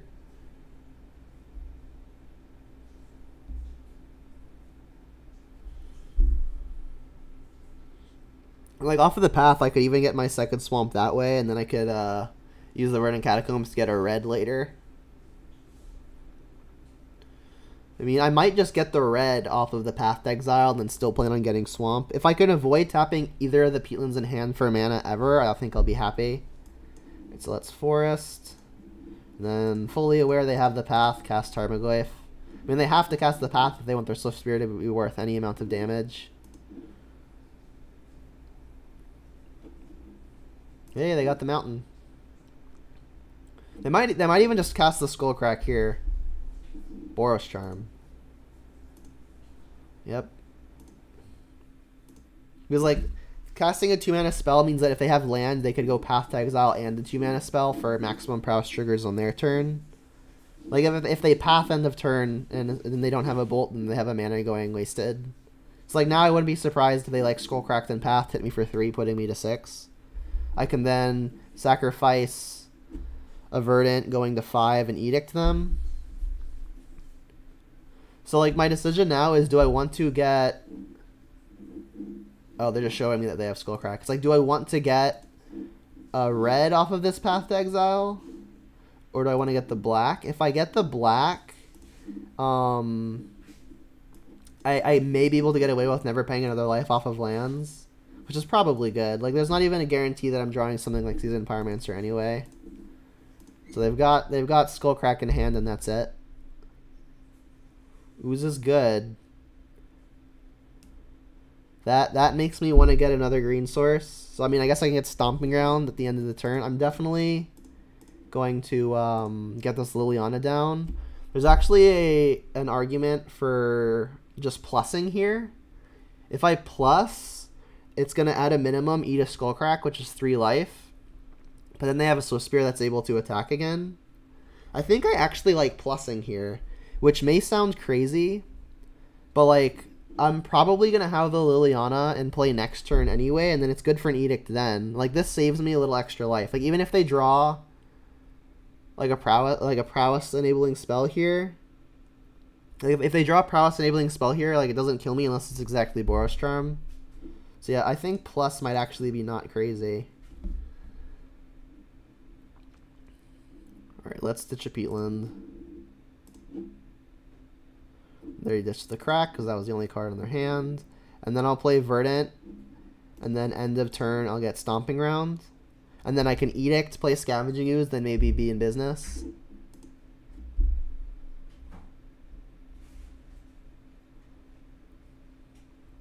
There would be a total of 2 creatures in the yard, so I can grow my Ooze out of bolt range, but not immediately.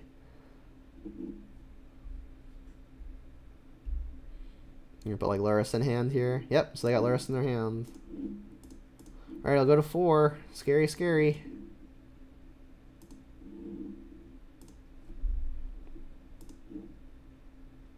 Ooh, would you Bloodbraid? And I still think the plan is Ooze. The only way that this bites me is like, what if I hit like exactly Collective Brutality? I think Edicting and then playing Ooze and then eating something like Bobble is probably good. I mean, I can wait to determine what I want to eat and like to see what they put on the stack first. All right, so let's Edict here for sure.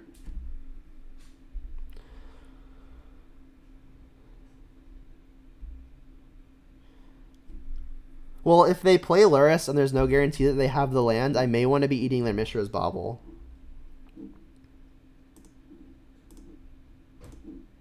And then I'll pay the Peatland just because I can tap the Blackleaf Cliffs to gain life. Or sorry, to sacrifice the Peatland and get a card. I mean, for now, I'll leave up the green because it represents an additional thing I can eat.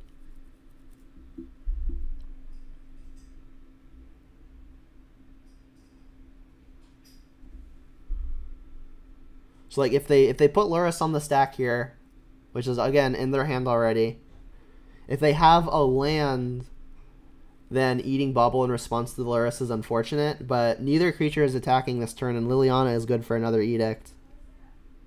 So that might not even be the worst. Let's just not overthink it and wait till they do something.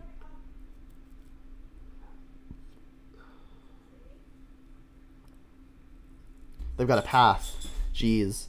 Alright, well, I'm going to eat a creature on the way out so I gain a life. So the question is it worth it eating the Mishra's Bauble? The opponent says lag. Oof, Skullcrack me. That puts me to 1. I mean, their last card is Lurrus. I mean, I get to plus the Liliana. I think I'm just going to have to go to 1 here. I mean, they don't have any other plays. Let's sacrifice this. I need to find like a Huntmaster or Collective Brutality. But even Huntmaster or Collective Brutality only puts me to 3.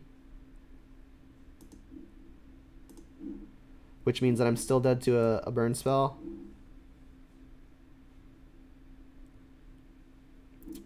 In the event that I draw a Seasoned Pyromancer and I want a Cleansing Wildfire as well, I'm going to have to get Mountain, so I have triple red. I don't think triple black is going to be needed for anything. Another Ooze. That was good. I mean, there's still only 1 creature in yard. Well, there's about to be 2 because we're plusing a Liliana. We can discard the Bloodstained Mire. That's literally useless. I mean, we're going to gain life to be able to use it. But I don't think I'm going to need it. And then any burn spell kills us anyway. But I guess I'll eat a creature now. Alright, and I could Cleansing Wildfire now as well. Takes a land out of their deck, so it might actually just be actively bad. But I mean, it's not doing a whole lot else. Let's just pass. I mean, I'm not really looking for anything right now. Like, if I didn't have another threat, like, maybe I'd do it. But I mean, at this point, it just seems strictly bad to actually cast it. I mean, I have to fade the top of their deck. Alright, I faded the top of their deck. Scavenging Ooze is good to eat another creature, gets it out of bolt range. But there aren't any other creatures in the yard, so I'm still just dead to any burn spell. I mean, I guess I should Bloodbraid first. Maybe I hit something. I'll make sure to leave up one of my green. So what I want to hit now is Collective Brutality, because that could actually... Oh! Thank you, deck. Target opponent loses 2 life. I'll gain 2 life. So now I am out of range of burn spells. So we can hit Goblin Guide now. Not even Boros Charm kills us. And then yeah, let's just... do I want to keep this card? Yeah, sure, why not?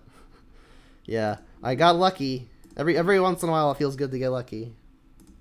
I mean, we're not out of the woods yet. I don't actually... No, I do have lethal next turn. Alright, so as long as the opponent doesn't draw a Lightning Helix to buy them an extra turn. Like, they need Lightning Helix into another burn spell. You would dump Wildfire. I mean, the plus isn't actually worth a whole lot anymore, and, like, we've already got an Edict laid out. We did it! Yeah, I mean, it's kind of interesting whether or not I want to ditch the Wildfire with the Liliana. I mean... It's kind of a zero-sum play. Like, it doesn't actually achieve anything, but it also doesn't lose anything. Like, having a Liliana on 3 versus 4, like, they can bolt the Liliana, but they're just going to bolt me. They're never bolting Liliana.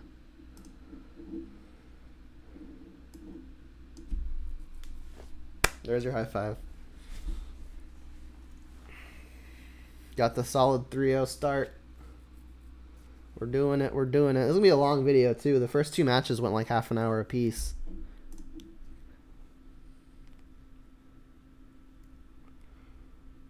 Wow, we're 4 for 4 on die rolls. Alright, well, unfortunately, we have our first mulligan. This hand's good, though. This hand's very good.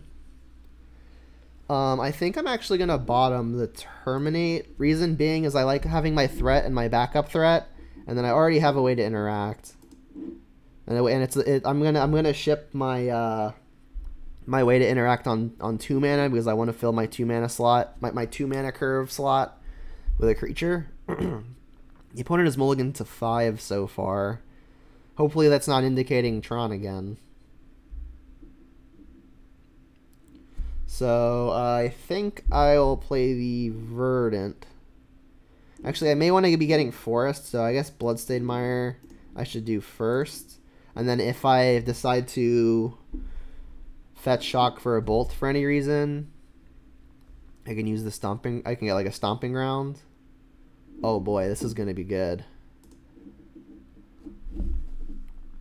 A creature deck that has mulligan to 5? That I like. Alright, so I'll get Stomping Ground. Say yes. Zap. Then I'll untap and play a Dark Confidant. Seems strong. We're not necessarily... We're definitely ahead for the time being. But, not super ahead that the opponent can't easily catch up. Yeah, I mean, red-green doesn't even play Hierarch a whole lot, right? If they are a Blood Moon deck, I should be careful with this Verdant. Naya. Interesting. Naya not super common. Is it just Zoo? They don't usually play Hierarch, though, right? Stomp. Okay, so it just looks like red-green mid-range. I mean, they could be a Blood Moon deck, but it's not looking like it. I mean, if they had red and 6, I think they'd have just played it. This is probably a fine time just to play second Dark Confidant. I mean, they're going to have to continue trying to answer it.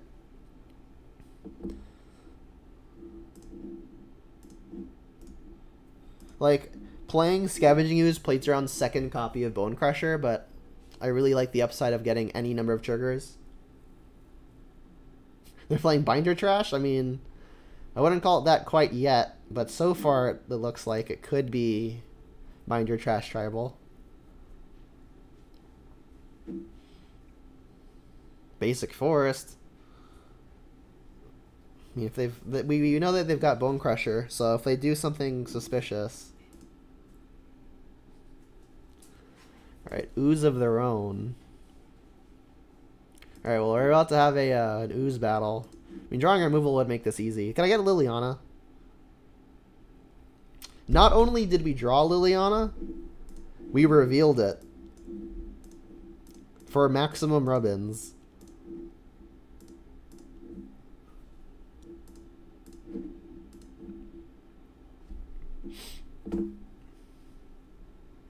Did you have, like, main deck Veil? Okay, no, they're just eating. Okay. I don't know why I went to... my mind jumped to main deck Veil over the onboard Ooze.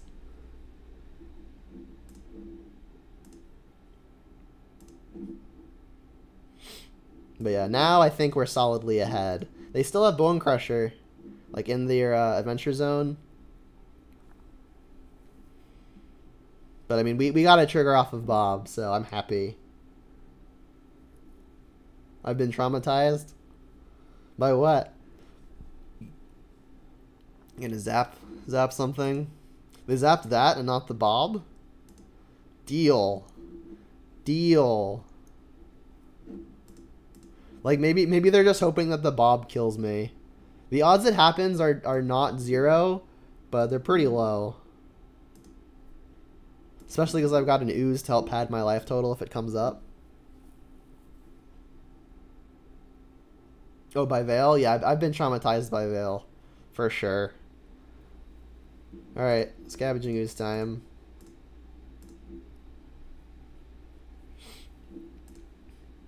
Alright, and I think I'm just going to get this thing out of stomp range right now.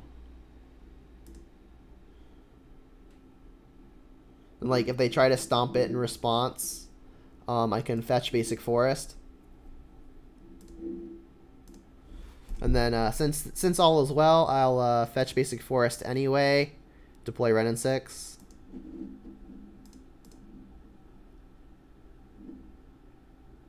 Don't think I'm going to need to hold up a green for any reason other than the opponent drawing another copy of Scavenging Ooze.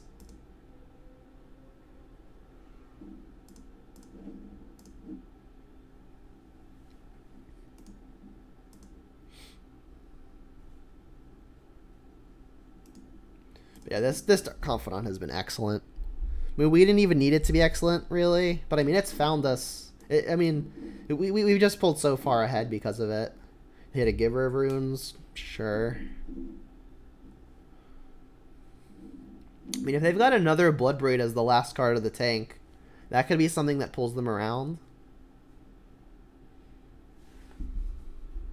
No attack. Alright, well, I mean, they don't have a good block unless they want a double block. Spot removal would be nutty. Alright, well, we revealed Verdant. I mean, I'm just probably just going to season Pyromancer and see what it can find. Alright, red. I'm going to leave up as much green as possible, I guess. Red. Leave up these 2 green. So, like that. Pow. Not going to get any bodies off of this, but that's fine. Alright, they know about a Verdant, so let's pitch that. And then I've got my Basic Forest already, which means my Bloodstained Mire is the better fetch in hand, so I'll just pitch the other Verdant. We get Bloodbraid and another Pyromancer. I think I'm attacking both. I mean, the Bob has done its job. Yeah, I think I'm going to attack both. Like, if I can have the board empty, my next Bloodbraid should really do a good job. Yeah, I'm gonna alpha. Leaving up a green.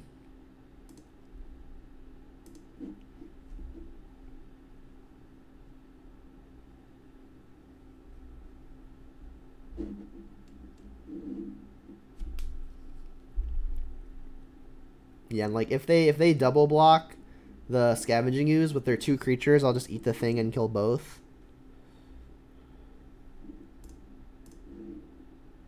And I'll also just accept a 1-for-1 trade if they want to block a Dark Confidant. But this Dark Confidant has been absolutely insane.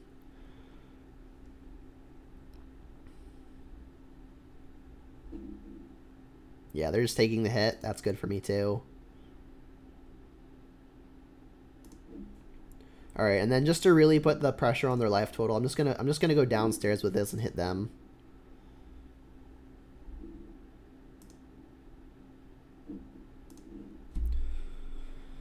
I mean, I could have gotten another damage in by eating their creature, before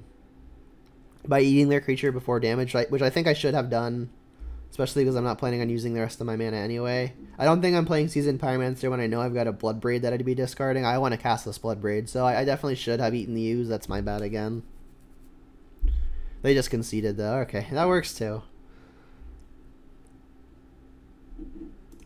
Alright, so Naya, as is described by chat, what was it? What was the nickname that it was given? Binder Trash Tribal. Alright, so Huntmaster seems like it's going to be pretty strong. I don't think this is a Brutality matchup. This does seem like a Bitter Blossom matchup, given that it's just a mid-range v mid-range deck. Spellbomb is probably going to have some use, and that's probably all that I want. I like, maybe Ashiok turns out being good, but I don't think so. I don't think they're playing the Utopia Sprawl combo just because we saw the Noble Hierarch, and I don't know that they'd playing Nobles on top of the Arbor Elves. Brutality should be good as removal. I mean, what does it kill? I mean, it kills their dorks, but that's kind of it. Like, killing Bloodbraid is a thing, but at that point I'm accepting a 2-for-1 in the wrong direction. Take out the Thought Seizes. I'm going to take out 1 Inquisition. I don't want to draw Hand Disruption late game.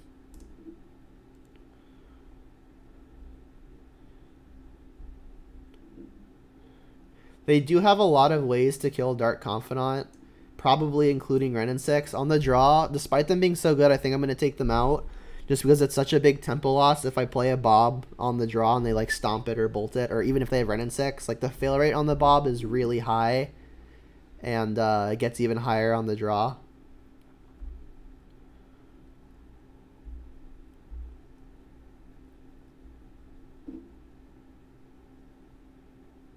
And they could be playing random big shenanigans like Elder Gargaroth, so I'll leave in a Terminate. I think I'm going to lean towards cutting a Liliana of the Veil. They're pretty likely to swarm the field with a bunch of small stuff, maybe even including Pyromancer tokens.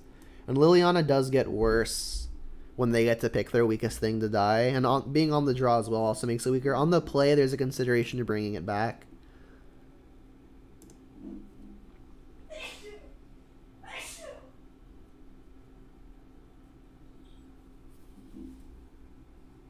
Darn. Well, if we could guarantee Overgrown Tomb on top, the sand would be fine.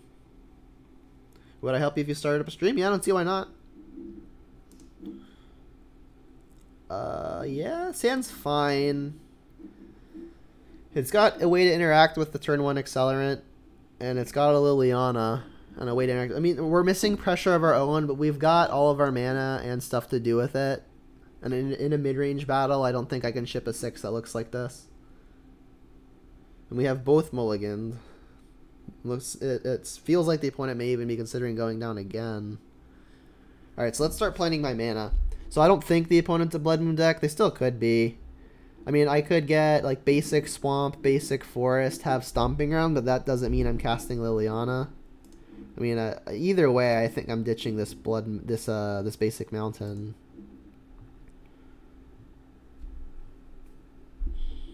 Yeah, I've heard that a lot of people are actually hopeful about Standard.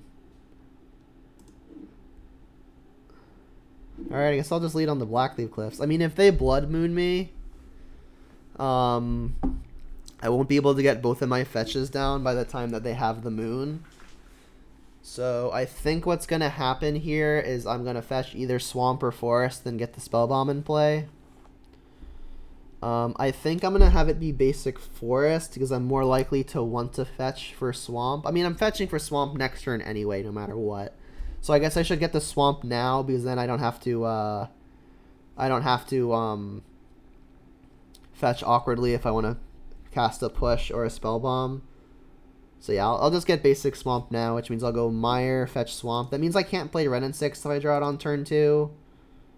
But I think based off of known information, this is just a fine play.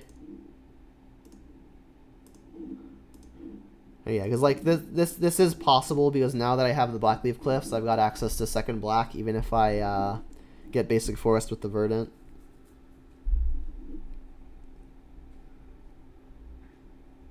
Alright, they got Stomping on, so they're probably not a Blood Moon deck, but I mean I don't see a reason to play safe. Rest in peace. Yeah. Alright, well I guess my Spell Bomb is looking silly. I don't even get to draw the card off of it now because it never actually hits the yard. So that's unfortunate. Something to keep in mind.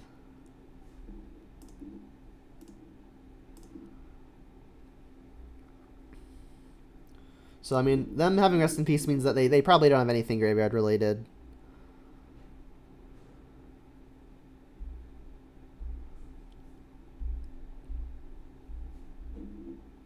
I guess they could still be a Blood Moon deck, which means I guess I want Forest. I can't play Seasoned Pyromancer if I draw it. But I think it's probably safe. I mean, I'm probably playing Liliana even if I draw Seasoned Pyromancer. So I'll just Insulate versus the Blood Moon now anyway. I draw my Goat.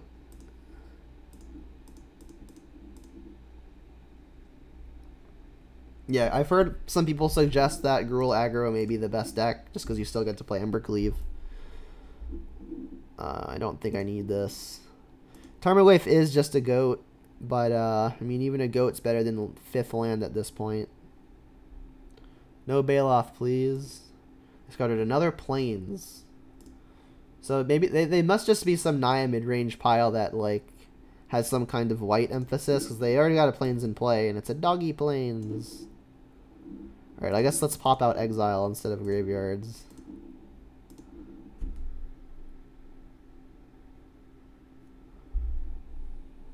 They got basic Forest? Maybe they are playing Blood Moon. In which case I'm happy I fetched like I did. I mean, if this is Bloodbraid, it's unfortunate. Yeah, it looks like they're playing Blood Moon. At least the way they fetched. I mean, they know they can't necessarily get out from under it. Oh, Pillage. Brutal. Hitting that one? Sure. Really wish I didn't have the Spell Bomb now.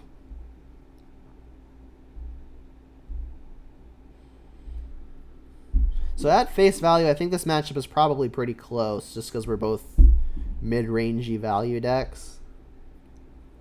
So I will plus first, so they discard all that information. And I guess now I'll discard Goyf. Like, Peatland's actually good for a cycle. Which part is a strange call? Oh, the pillage target. I mean, I guess their reasoning is that they can take me off of red. They don't know that I have another way to get to red. And they could also be playing Veil of Summer. I mean, the presence of Bloodbraid I think suggests that they don't have access to Bloodbraid, to Veil of Summer. So I'll just pass and then I'll keep up the Revolt on the push.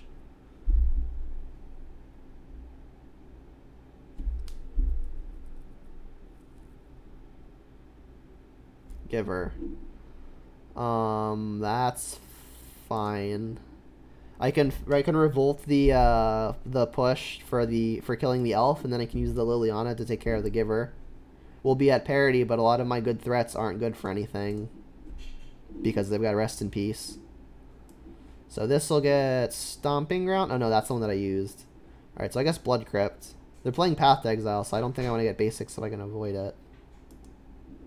Say no. And then if they have Veil of Summer, I'll be surprised. Because they're playing Bloodbraid. But I mean, I've seen people play a couple even with Bloodbraid in the deck.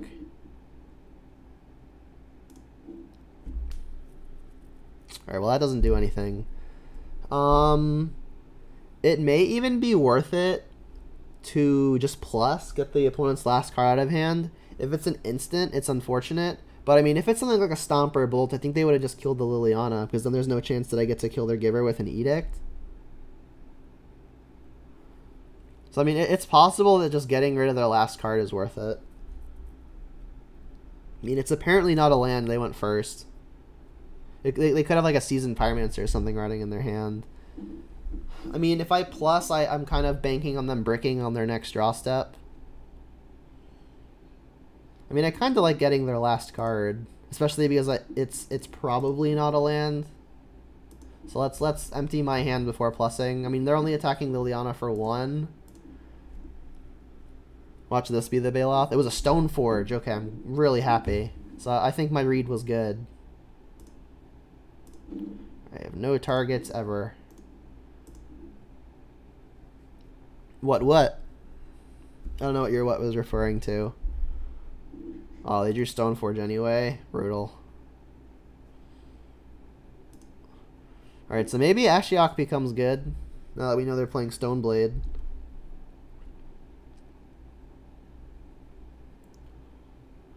I think they're just going to get a Batter Skull. I mean, whatever they get, if they don't put it into play now, we get to plus and get rid of it too. So like maybe they get, I don't know if they're playing the life linking equipment, not Batter Skull, the smaller one. It's like whatever they're getting now, it's not gonna stay around for much longer.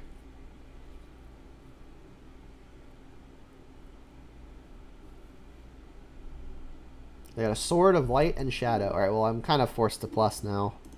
I wish I could get a card off of Spellbomb, but Rest in Peace prevents that. Not great. No.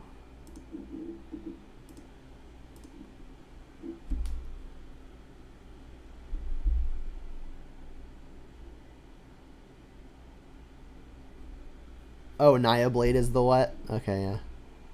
I mean, I guess I could draw something. There's not a whole lot that I would want to slam right now. I guess, like...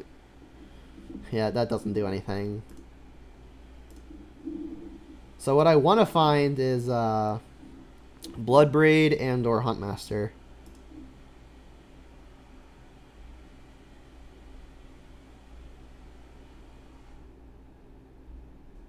Them hitting a land is nice. Just both at Lily. Yep.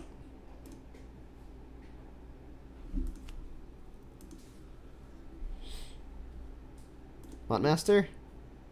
Bitter Blossom. That's a good one.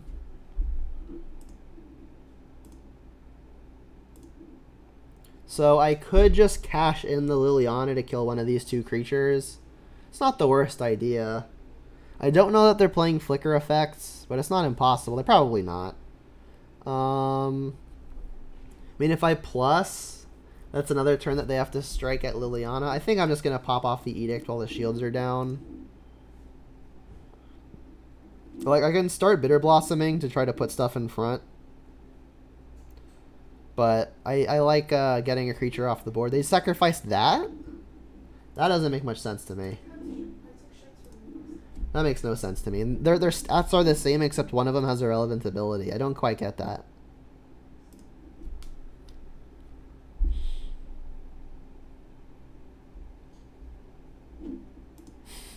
Sure, Ren and 6 will kill that. You'll get to attack me with Exalted, but that's A-okay.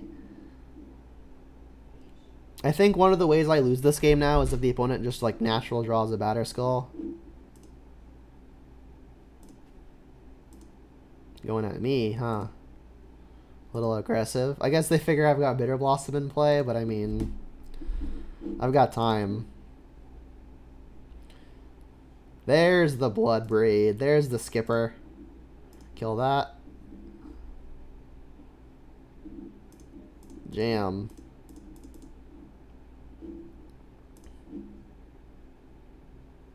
Huh, that's nutty. They just snap conceded. Deal. Deal, deal, deal. Alright, we've got a pretty solid record.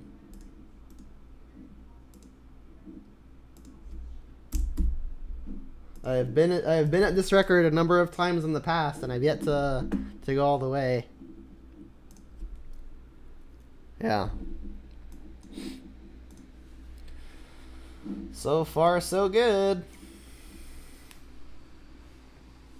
I'm crossing all of my fingers. I hope everyone at home is also crossing their fingers. I need everyone's energy.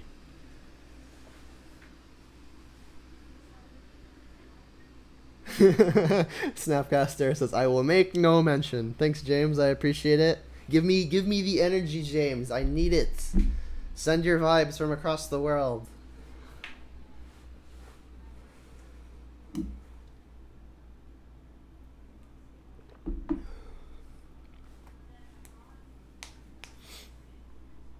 I'm guaranteed to get my my money back plus some, right?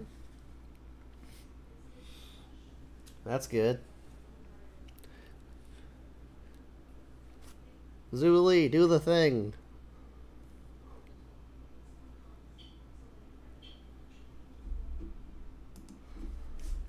Alright, we're 4 for 4 on die rolls. Can we continue?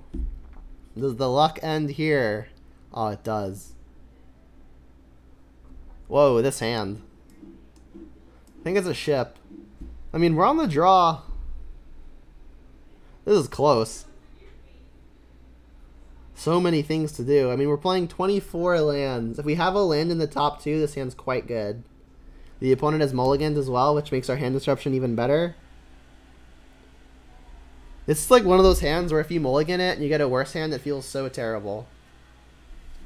I think on the draw, the opponent has mulligans. I think this is a keep. We can do too much with the mana that we have, and even if we hit another mana, we've got an excellent 2 mana play. It's definitely on the risky side, but I don't think I'm gonna ship it just because the trophy's on the line. They're mulliganing to 4. Alright, well our hand looks really good, but this may mean Tron, so double-edged sword. Yikes. Please not Tron. Please not Tron. It's probably Tron. Turn to... Oh, this is probably... it could be Neoform. Neoform is a likelihood. This hand's quite good versus Neoform. I mean, it just got better versus Neoform. I mean, now that I've got double Thoughtseize, maybe I should just Thoughtseize so I can guarantee hit something. Yeah, I'll lead on Thoughtseize. Oh, it's Oops All Spells. Should I just take their land? I'm gonna take their land. Like if they get to Pentad Prism me, I still get to Inquisition or Thoughtseize next turn.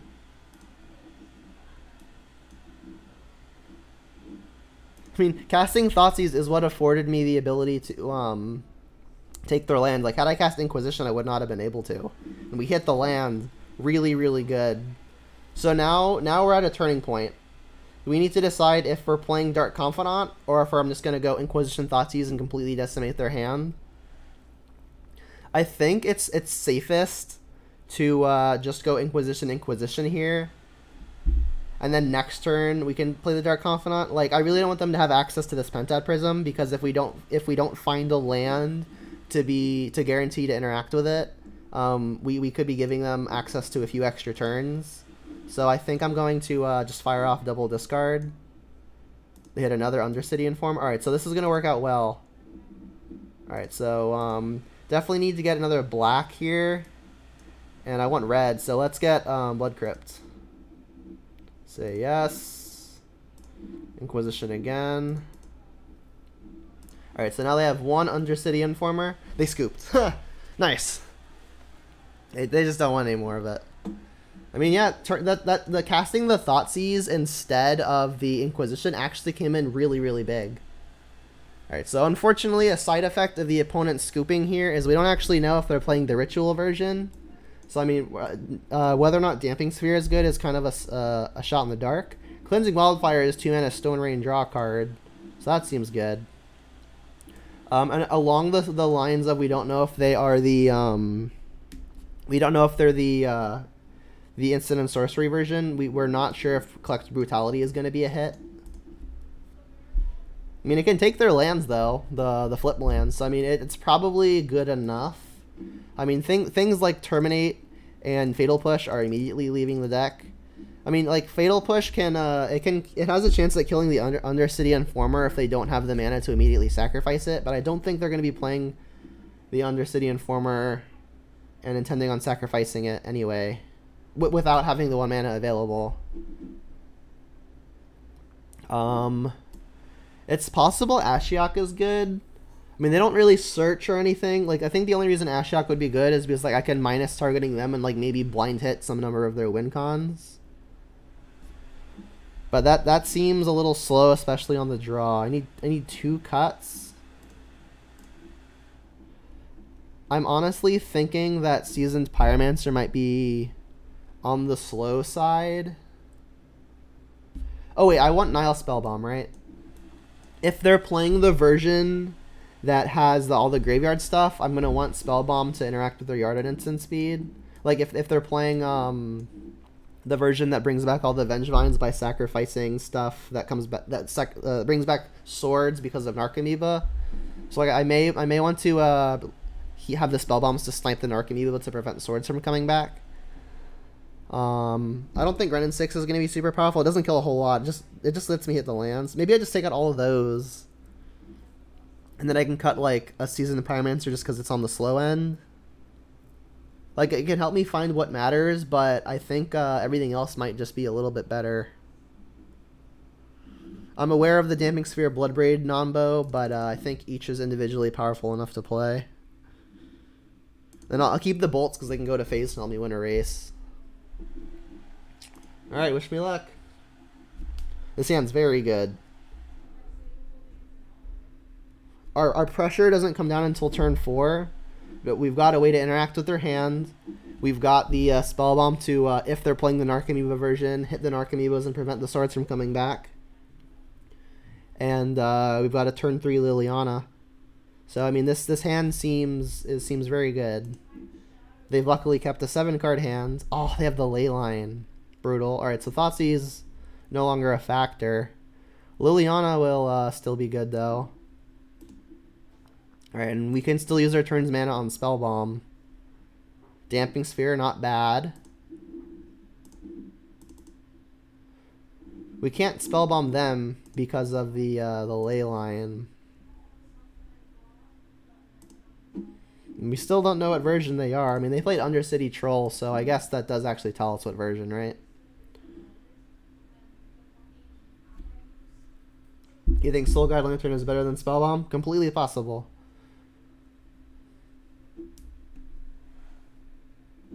Prism on 2. Alright, so they have access to the turn 3 kill. Unless I play Damping Sphere.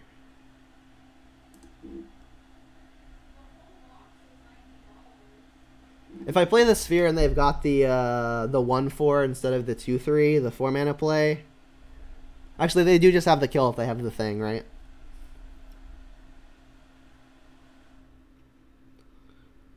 I mean, the only real decision point here is Damping Sphere or Tarmogoyf. I mean, if they've got the creature, then the Damping Sphere just straight doesn't matter. So I think I'm just gonna play the Tarmogoyf and cross my fingers.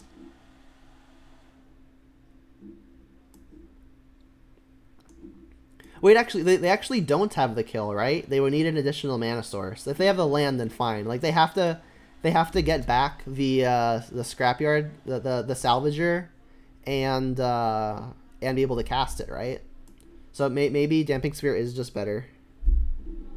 Yeah, let's do it. We'll get Stomping Ground, then like we can get basic Swamp with the Mire. I mean, my life total actually just doesn't matter, right? I guess it only matters in the capacity that Dark Confidant will have me losing a lot of life. Let's just do this now. Cast the sphere. So if they have mana source, if they have untapped mana source, then it doesn't really matter a whole lot. But yeah, the Soul God Lantern. It says you exile each opponent's graveyard, right? So it doesn't target. Okay, they had the mana source that way. Oh, they're casting a guide? I think they did that wrong. There's no way that's what they meant to do, right? I feel like they meant to... They probably meant to exile that for mana, right? I mean, well, they're low on resources. I think I should probably just get to work on their hand.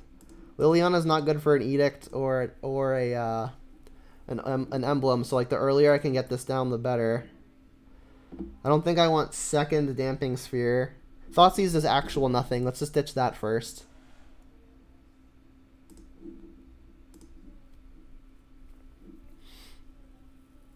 I got Thoughtseize myself, but they discarded and revealed Nexus of Fate. Fair enough.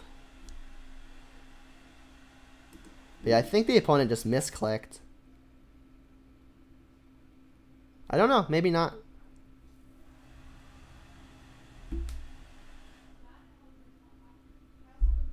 You redeemed drink water? I actually just finished my water, but I'll get more in a sec.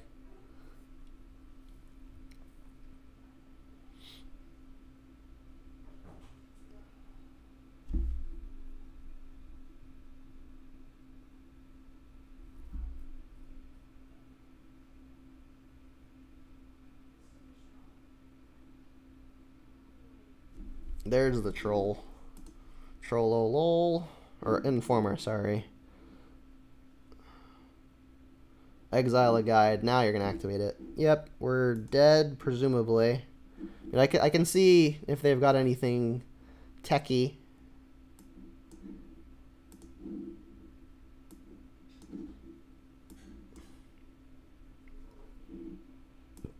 Yeah, so Spellbomb would have been good, barring the ley line.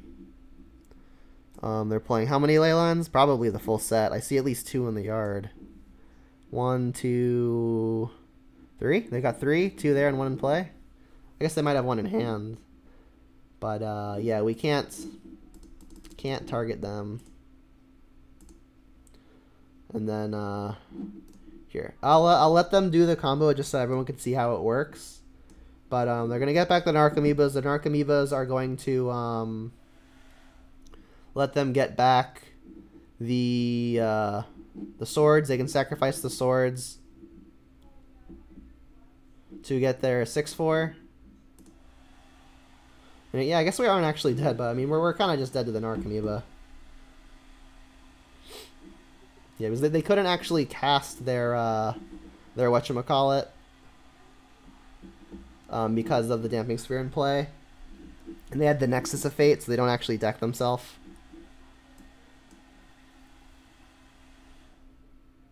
But yeah, they would have gotten back, I guess, did they actually do it?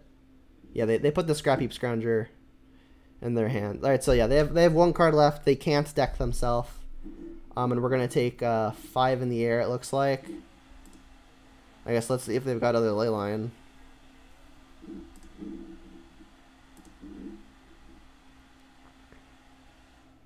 Yeah, it is just 4th Leyline. Alright, so yeah, even if we play Goyf here, we're taking 5 in the air. Which is unfortunate. We're actually 1 short of being able to live. It was like if they could only hit us for 5 and we'd be alive at 6, they're drawing their Nexus of Fate. So they would actually be decking themselves here, but we're 1 off of surviving, unfortunately. I guess I could Nile Spellbomb targeting myself to draw a card. Maybe I hit removal, but I took my removal out, right? I guess I could draw a Bolt. I mean, if I bolt the Simian Spirit God, I'm still dead anyway. I mean, it's my only play, so...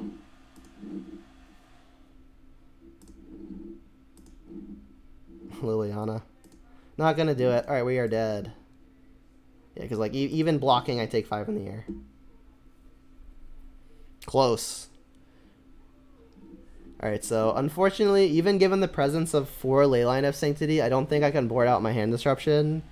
It's just gonna be unfortunate if the opponent has the Leyline. So we saw Damping Sphere actually be half decent. Maybe on the play, Ashiok is just good enough. I mean, exiling their win cons isn't nothing. What would we take out for it, though, right? I'm going to feel really silly when I lose this game because I had Ashiok instead of literally anything else.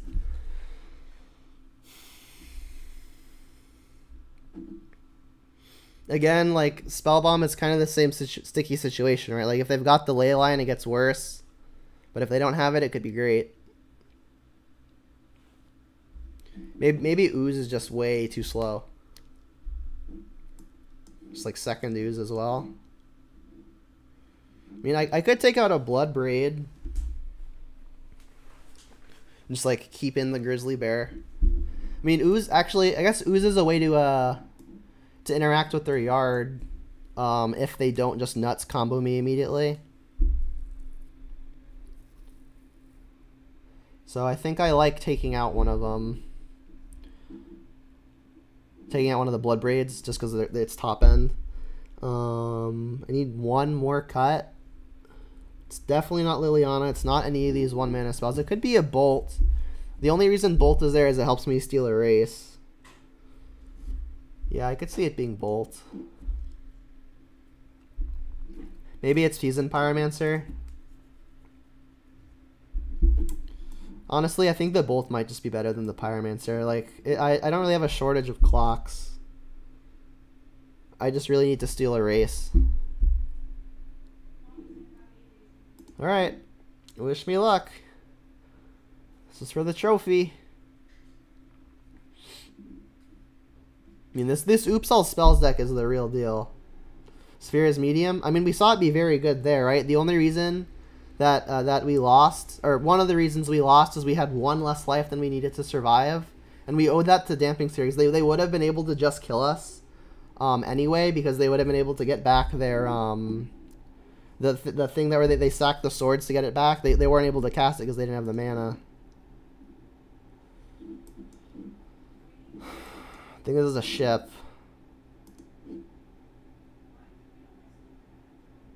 The opponent has also mulligans. I think this is a keep. We don't have any hand disruption, but if they don't have the Leyline, the Spellbomb pretty adequately neuters their combo plan. And then I think Goyfs hit harder than Oozes, so I'll bottom an Ooze, and then I'm just gonna hope they don't have the Leyline. Looks like they do. Oh, they're still determining what they want to put on the bottom. Maybe they don't, but I mean, please no Leyline. Damn it. 2 Leylines, no less. Alright, well, we're leaning on Goyfs.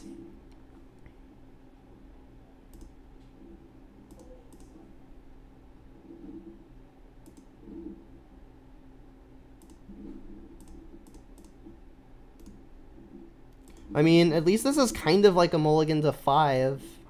Second Leyline doesn't actually do a lot.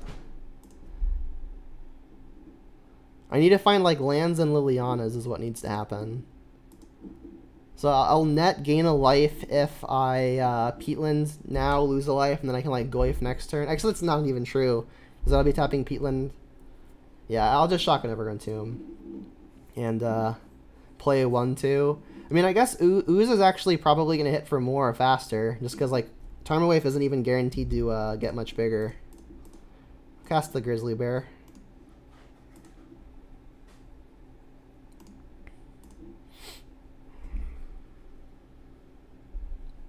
Yeah, Leyline is rough.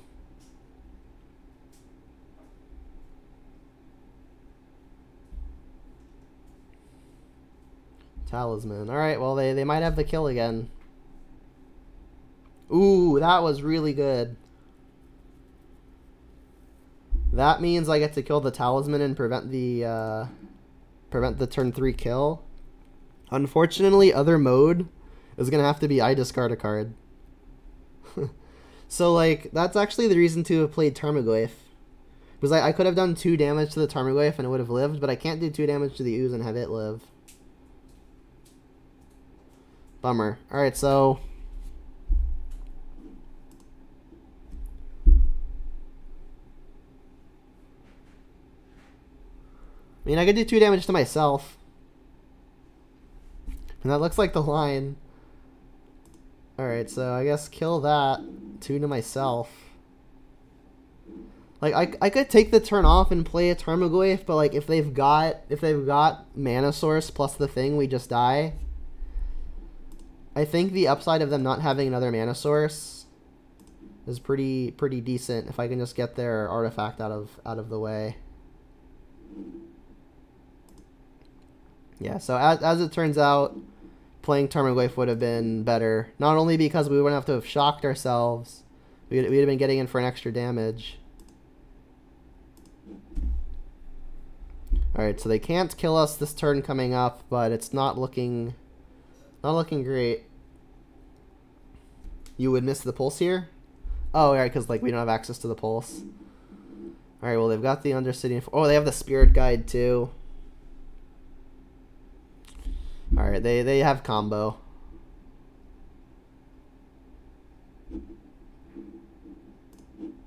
Bummer. So, I'm a game off of trophy again.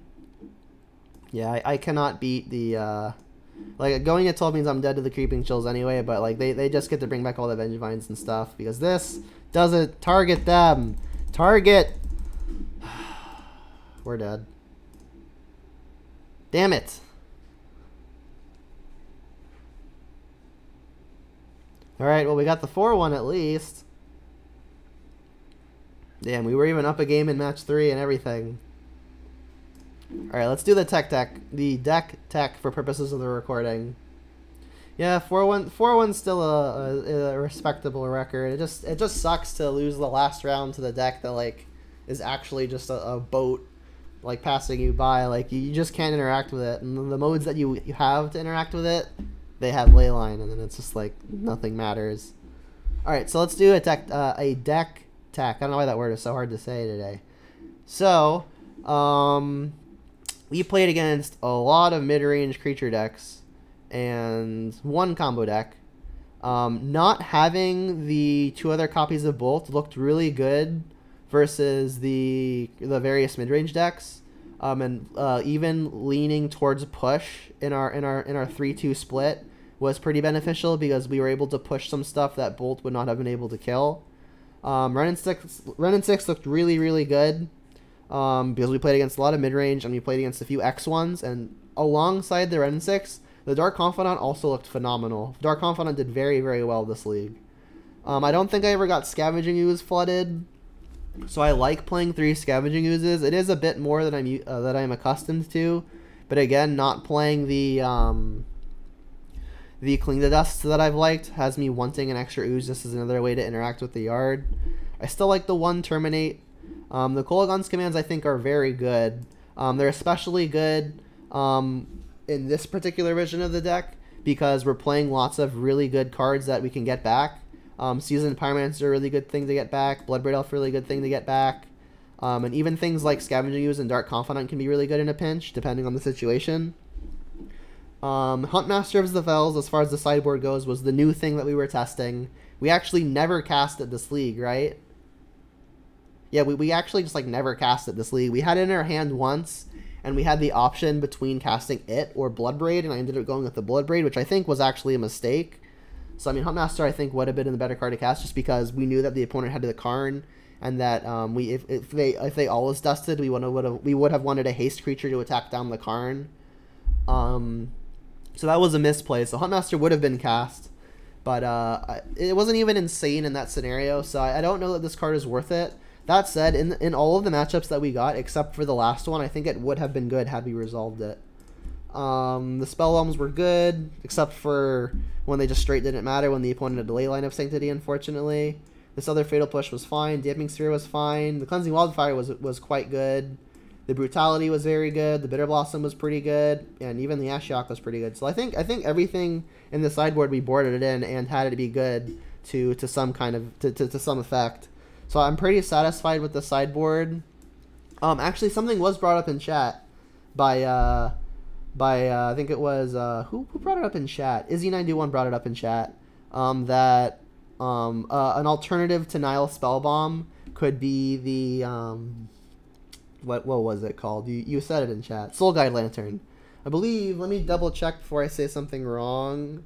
That Soul Guide Lantern, the clause on it is exile each opponent's graveyard, so you don't actually have to target and it gets around Leyline. Soul Guide Lantern. Tap, sacrifice, Soul Guide Lantern, exile each opponent's graveyard. But you don't get the card off of it, but I mean, in situations like what we just played against, the card doesn't matter if you just die. So I do like that suggestion. And I'll probably swap that out in the near future for the leagues going forward and see how they do. But I mean, other than that swap, I do like the sideboard. Again, we didn't really actually get to see the power of the Huntmaster, but I think had we had it in more games, I would have been happy to cast it. It does get a little awkward having so many having so many 4-mana plays, even in the mid-range mirrors, because you really want to be able to hit your land drops and actually get there. But I mean, if you hit your land drops and get there, you feel on top of the world. But in the non-zero percentage of games where you stumble on lands, or you don't have the Wrenn and 6 and the Dark Confidant to help snowball you into the bigger stuff, having Stuff Rod in hand and having such a high curve and not being able to double spell early could result in the pilot falling behind. So I don't know that 2 is the right number. But I mean, we even brought it in versus Burn, where it's just a fine card that gains 2 life. Again, even versus Burn, having a 4-mana sideboard card isn't ideal. But I mean, 2 bodies, 2 decently sized bodies for 4 mana and 2 life. Like, I'm not gonna not board it in versus Burn if I've got access to it. So I think that's about gonna wrap up this league. I guess there's a comment in chat. You think you prefer 4 Cleansing Wildfire over the 2/2 split with Sphere? Yeah, I mean, there may be some merit to that. I just like how Damping Sphere is really good at hitting just a bunch of stuff that Damping Sphere doesn't. Like, it has a lot of incidental impact versus stuff like the Neoform decks. It's very good versus Neoform. It's hard for them to go off. It's very good versus Storm, obviously, but that's kind of a good matchup already.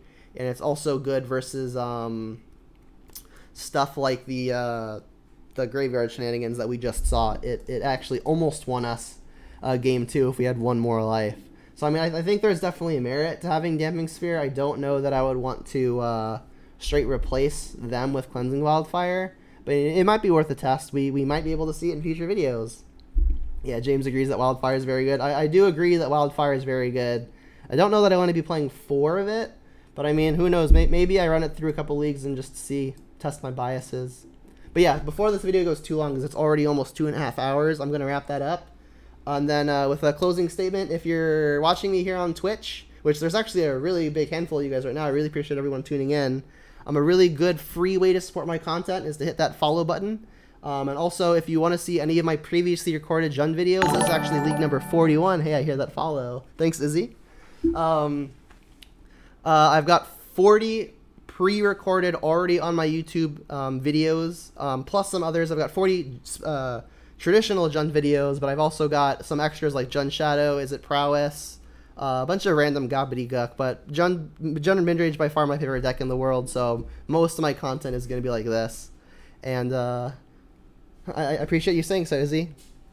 And yeah, I'm starting to ramble now. So yeah, if you're not following me here, I encourage it. And if you're not subscribed to me over on my YouTube, I also encourage it. We've got lots of good content over there. And I appreciate everyone who supports me and is continuing to support me. Thanks to the new subscriber and all the new follows today. I really, really appreciate your support. And I know I said I was rambling, and now I'm rambling about rambling, so I'm just going to shut up and end the recording.